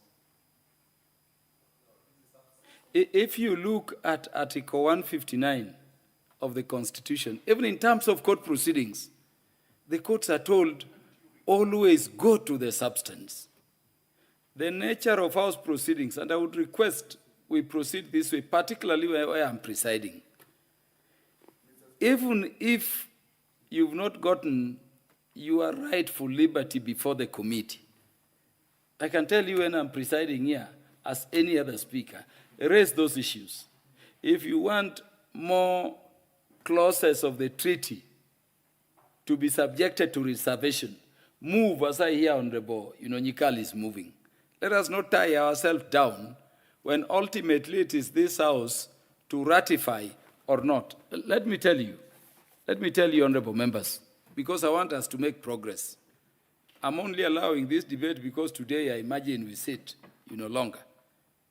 But remember, there is no requirement under the laws that there must be a committee report for this House to adopt or ratify a treaty.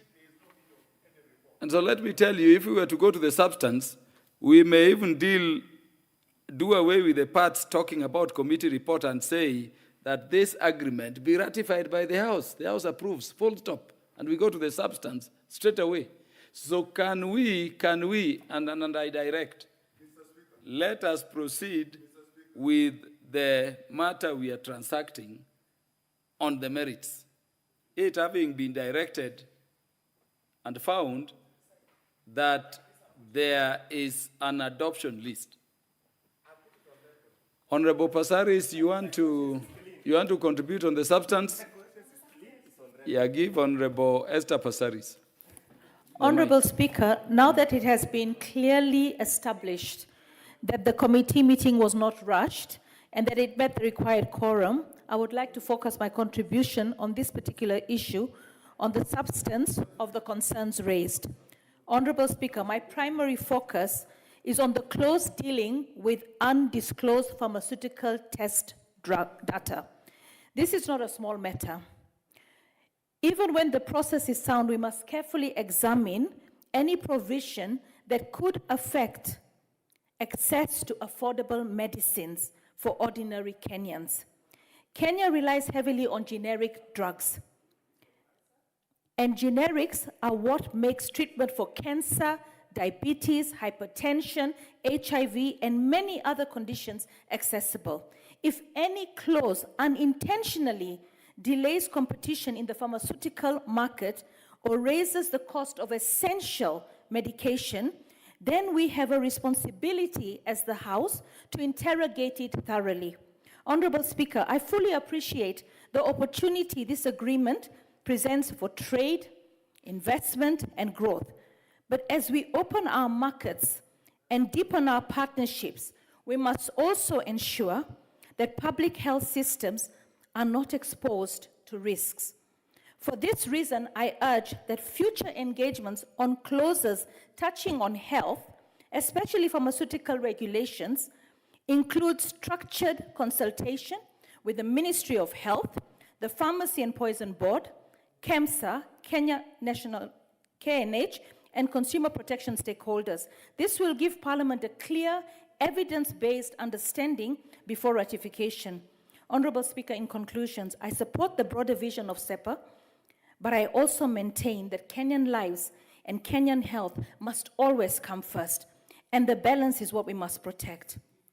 Thank you.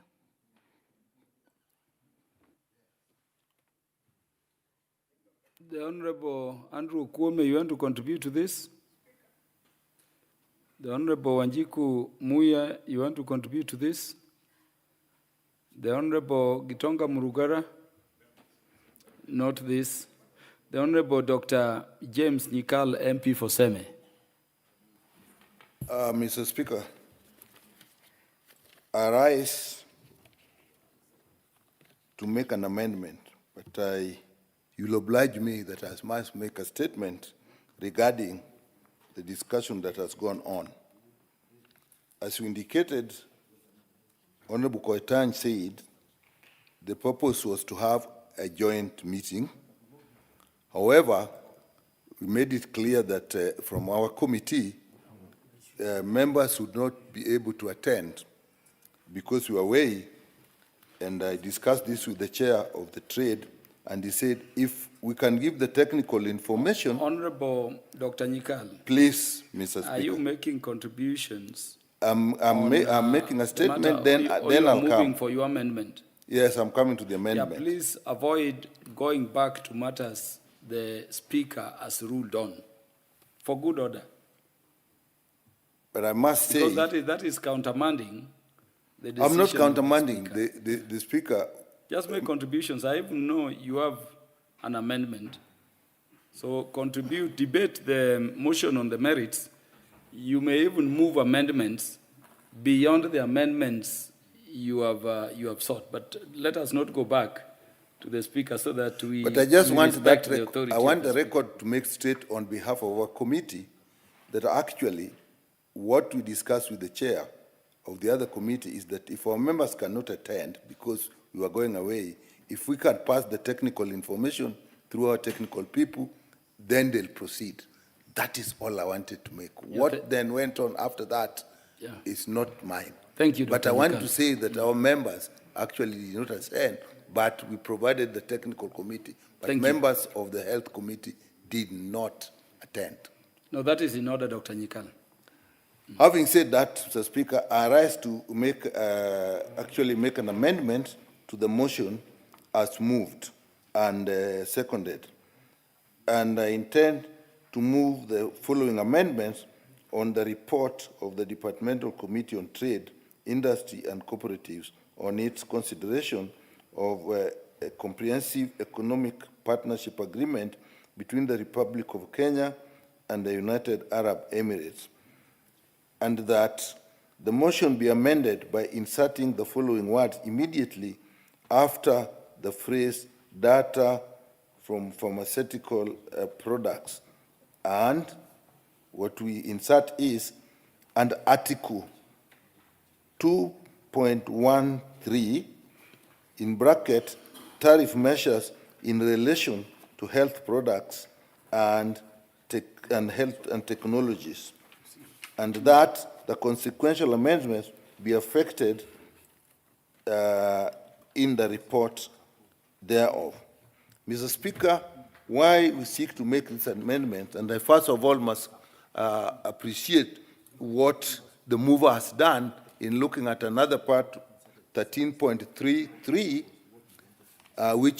which actually sorted out the issue of some pharmaceutical products very, very well, and I appreciate that.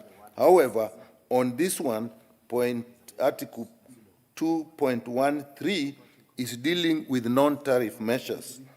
And Mr. Speaker, Article 2.131 actually provides a limitation on non-tariff measures. And this clause prohibits the introduction of non-tariff measures, and that means, Mr. Speaker, that the regulatory controls adopted by the Pharmacy and Poisons Board, such as import permits, product registration, GMP inspection, dossier assessment, pharmacovigilance, and quality, cannot. Basically, Mr. Speaker, what that means is that our regulatory authority, the Pharmacy and Poisons Board, cannot do its functions, because those functions will then fall under the non-tariff barriers, which then this article tends to remove. And Mr. Speaker, 2133 provides that if there is concern on either parties regarding those non-tariff measures, in which case that relate to our regulatory authority of the Pharmacy and Poisons Board, then this can be discussed. Give Honorable Nyikal the mic. That can be discussed in the subcommittee of trade. Mr. Speaker, what that therefore means is that our regulatory authority will therefore be subject to that committee. And that, Mr. Speaker, is not safe for pharmaceutical products. Mr. Speaker, our UAE exporters may challenge the decisions made by our board on the grounds that they are actually non-tariff measures, and therefore do not apply. And what that would mean, Mr. Speaker, that the health products and the health technologies, these are mainly vaccines, these are medical devices, these are blood products, these are equipment that to use, therefore we will not be able to actually regulate them as we should. And these are important, Mr. Speaker, because if you look at medicines, I don't have to say, the medicines have to be carefully regulated because the interaction of medicines with patients is extremely important. And then those also include diagnostics, and these are things that you use to make diagnosis. Again, if these are not properly regulated, Mr. Speaker, you end up making diagnoses that are probably not right, and therefore you jeopardize the care care of the patients. And vaccines, I don't have to say, if the vaccines are not properly regulated, again, we'll have a problem. So that our Pharmacy and Poisons Board that takes these functions, which include registration and market authorization, inspection to ensure compliance with the good manufacturing practice and good distribution practice, the licensing of pharmacy premises and pharmacy professionals, even professionals included here, pharmacovigilance, which means monitoring how drugs are performing in the field. All these, Mr. Speaker, may be then considered as non-tariff barriers. And Mr. Speaker, if that happens, it limits the functions of our Pharmacy and Poisons Board. Mr. Speaker, this then is happening at a time when this country, we are seeking actually to improve the level of our regulation to the World Health Organization standards, what we know as maturity level 3. If we get to that level of regulation, then this country can actually be able to produce drugs and vaccines. But if we then are in a situation where the trade agreement then inhibits it, then it will be considered that our drug regulatory authority is not independent enough to allow manufacturing to go on in this country. And Mr. Speaker, this is not something that is new. It has happened in many countries before, and I can give you examples. Like India had a problem with various multinational pharmaceutical companies. And when India required generic medicines to undergo serious bioequivalence and bioavailability studies, that is to know whether these drugs can work properly, then these international companies, pharmaceutical companies insisted that they were introducing non-tariff barriers. And that became a problem, particularly in the USA. Again, the Indian generic medicines again had a problem when they were transiting through European Union, when again these medicines were seized by the customs, who claimed they violated the regulations of the EU regulations, and that they were now considered at interface despite being legal, both production and destination. Again, the EU used regulatory measures as illegal trade barriers. So this is something that has been a problem. Even Thailand had a problem with the US pharmaceutical industry because they were also insisted on taking long when doing very keen surveillance of the drugs, when taking time to do licenses, when doing lots of studies and measurements. Again, these were considered as non-tariff barriers. Even Canada versus against the European Union and US, again had a problem because Canada was routinely insisting on doing thorough investigation, thorough assessment by their regulatory authorities. These were again considered as non-tariff barrier to trades. So, Mr. Speaker, with that, we stand a major disadvantage that drugs will come in and we may not do anything about it. And if our measures, registration, surveillance, and so on are put in place, they'll then be considered as non-tariff barriers to trade. So therefore, we, in this bilateral trade agreement, we are saying that it can be exempted, and we shall not really be the first people to do that. Even other international agreements do actually exempt this. If you look at general agreement and trade and general agreement on tariff and trade, this is an international agreement. It allows countries to adopt measures necessary to protect human and animal health. The TRIPS, this is trade-related intellectual property trade-related intellectual property rights. Again, these by World Trade Organization are also, they are limited actually. Sometimes they are actually left out and not really overlooked, but flexibilities are provided. In fact, there is a major flexibility known as the door flexibilities, so that says you don't have to abide by the TRIPS requirements if it comes to public health. So with that, Mr. Speaker, it is important that we actually put clear reservations on Article 2.13 on the tariffs. But we understand, and we were also advised by Trade Department, that this agreement is not only for medical products. To that extent, we have stated clearly that we put reservations on Article 213 on non-tariff measures in relation to health products and health technologies, so that the other aspects of trade can actually go on. But we must protect the health products, health technologies, the drugs we use, the diagnostic equipments we use, the machines we use must be protected. And with that, I beg to move, Mr. Speaker, and I'll ask Honorable Sunkuli to second my motion.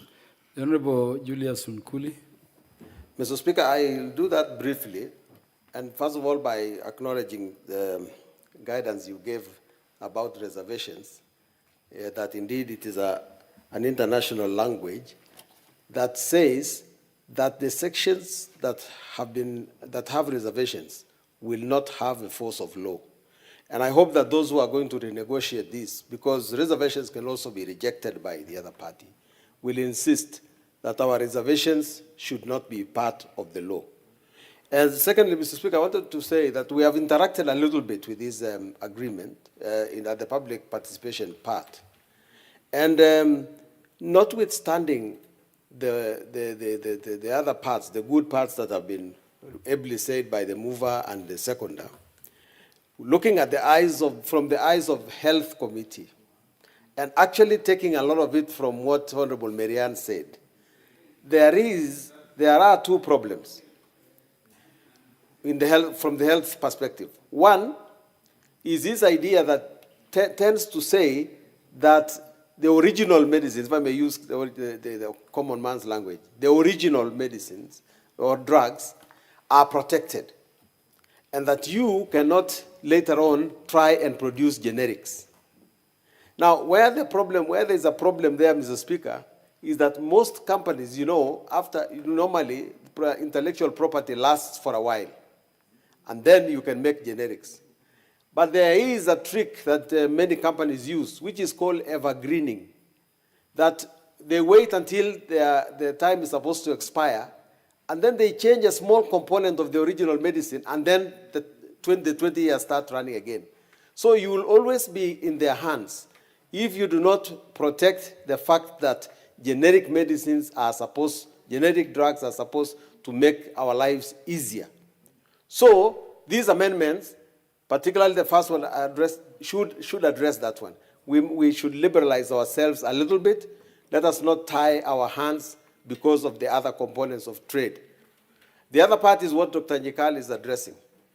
Now, if they say, look, you should not impose non-tariff measures, that is a very, very wide world.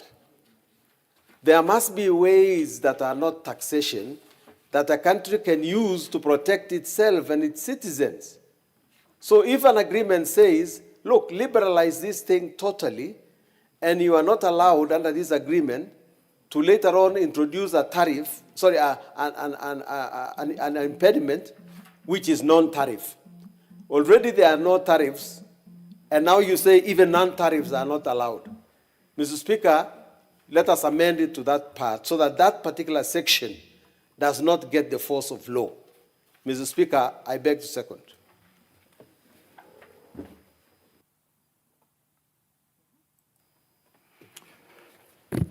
Yes, Honorable members, I propose a question that this House adopts the report of the Departmental Committee on Trade, Industry and Cooperatives. Yes, I wanted to incorporate it at once. Yes, honorable members, I propose the question that the motion be amended further by inserting after subject to reservations of Article 13, sub-article 33, into bracket protection of undisclosed test or other data for pharmaceutical products, and Article 2, sub-article 13, into bracket non-tariff measures in relation to health products and technologies, to bracket HPTs.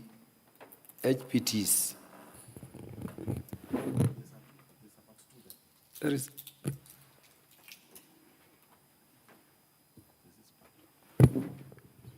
sorry, members, and that the consequential amendment be effected in the report thereof. Let me read the amendment again for clarity. I'm proposing the question that the motion be amended as moved by the Honorable Dr. Nyikal by inserting after subject to reservations of Article 13, sub-article 33, into bracket protection of undisclosed test or other data for pharmaceutical products, and Article 2, sub-article 13, into bracket non-tariff measures in relation to health products and technologies, into bracket HPTs, and 2, that the consequential amendment be effected in the report thereof. The Honorable Esther Passaris, you want to speak to the amendment? We are debating the amendment. Yes. Thank you, Honorable Speaker. I want to begin by thanking the Chair of the Health Committee for moving the amendment, which, in my opinion, provided a detailed global context. The examples from the United States to European Union, India, Thailand, and even Canada demonstrates a very real challenge whenever countries implement strict surveillance, licensing, or quality control measures for pharmaceutical products. These actions are often labeled as non-tariff barriers. Honorable Speaker, that puts countries like Kenya at a major disadvantage. If we tighten our checks to protect our people, powerful pharmaceutical companies may accuse us of obstructing trade. Yet these very checks are what will guarantee the safety, quality, affordability of medicines for ordinary Kenyans. What the Chair has explained, including the flexibilities under GATT and TRIPS agreement, especially the Doha Declaration, is extremely important.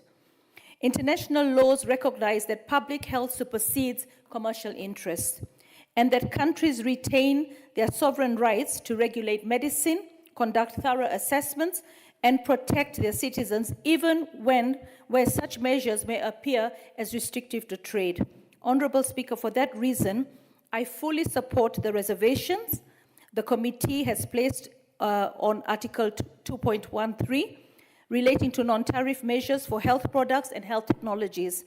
The reservation protects our regulatory sovereignty while allowing broader trade benefits of the SEPA to proceed. Honorable Speaker, let me now turn to the broader contribution I wish to make on the SEPA. This agreement presents Kenya with a significant strategic opportunity.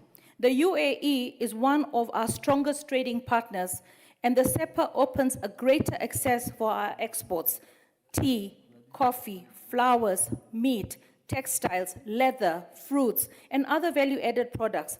It strengthens Kenya's positions in the regional hub for manufacturing and logistics. I am particularly encouraged by opportunities this agreement creates for SMEs and women-led enterprises. Kenyan women in agribusiness, textile, craft, ICT, beauty products, and horticulture stand to gain if we support them with export financing, certification, and market readiness programs. Honorable Speaker. Order, Honorable Esther Passaris. We are only debating the amendment proposed by Nyikal. Thank you. Let me just confirm to you that you may have a chance to contribute again on the motion as amended. Thank you, Honorable Speaker. I know your stand fear is guide. that you had contributed previously and Yes. you wanted to. Yes. Okay. So could you keep to the amendment proposal by the Honorable Nyikal? Okay, so Honorable Speaker, with those few remarks, I support the Chair's amendments and the broader objectives of SEPA and the firm expectation that Kenya's regulatory sovereignty and the health and economic interests of our people will be fully safeguarded. I thank you, Honorable Speaker. Is it the mood of the House that I propose the question for amendment? Do I put the question? You want to speak to the amendment? Yeah, please, Honorable Madenge. Give Honorable Maina Madenge the mic. Mr. Speaker, thank you very much. Mr. Speaker, we are at a time where the debate in our country is on the affordability of health care and the ability of our institutions in the healthcare sector, like SHA and SHIF, to pay for services, the cost of healthcare. On account of that national debate, it is important that we protect the space within which the Kenyan medical industry, the cost of medicine, the cost of health products and technologists, the cost of medical devices is carefully protected if UHC has to succeed. Mr. Speaker, as the Health Committee, I'm a member of the Health Committee, we are deeply concerned that this comprehensive economic partnership agreement has the risk of increasing healthcare costs, has the risk of limiting access to affordable medicines, has the risk of affecting part of the bottom-up economic transformation agenda on account of encouraging local manufacturing of pharmaceutical products, and therefore anything that seems to stand in the way of the realization of Article 43 on the right to the highest attainable standard of health care, this House must tread with care. Mr. Speaker, therefore, besides the amendment on Article 213, I propose that we actually expurge the entire Article 13.33, because that article, on account of protecting data, putting a moratorium on manufacturing of generics and accessing generics for a 5-year period, that puts to risk Kenyans for a very long time. And therefore, Mr. Speaker, I am supporting the amendment on Article 213, but I'm proposing the total expurging of Article 13.33 in as far as it applies to the medical industry. If any of those articles come into force in any form, we will be giving double protection to manufacturers of medicine, foreign manufacturers of medicine over Kenyan companies. Number 2, we will also be strictly undermining the journey of our country towards the attainment of WHO level 3 that will therefore entitle locally manufactured goods to attain the standards for export, because we have a competent authority, regulatory authority, in the form of the current Pharmacy and Poisons Board. And lastly, the question of local tests also jeopardizes the level of recognition of our national quality control labs. And therefore, Mr. Speaker, on these amendments, this could be a matter of life and death for our medical industry and also for the provision of medical care in our country and affordability and access to medicines. Thank you, Mr. Chair. Mr. Speaker, I support the amendment. Honorable Beatrice Elachi, you want to speak to the amendment proposal? Yes, please. Thank you, Mr. Speaker. Mr. Speaker, I rise to support, yes. But I also rise to ask ourselves as Kenyans. See, when we talk even of our pharmacies, Mr. Speaker, you wonder why even today a chemist that has a diploma pharmacist is able to give you antibiotics. So it means even as we talk about all this, we must agree, first of all, even in the country, our pharmaceuticals must be checked, because we have a lot of generic drugs already in our country. And so, Mr. Speaker, if we want to now work with UAE, then let us develop or improve the pharmaceutical industry in Kenya. That in the agreement we are saying, you are coming to join us, but this is what we will want, that we will strengthen the standards to have better standards, and they must follow those standards. That, Mr. Speaker, better to build even a regional block of supply hub, but which has both Kenyans and our investors of EAU. But more importantly, strengthen the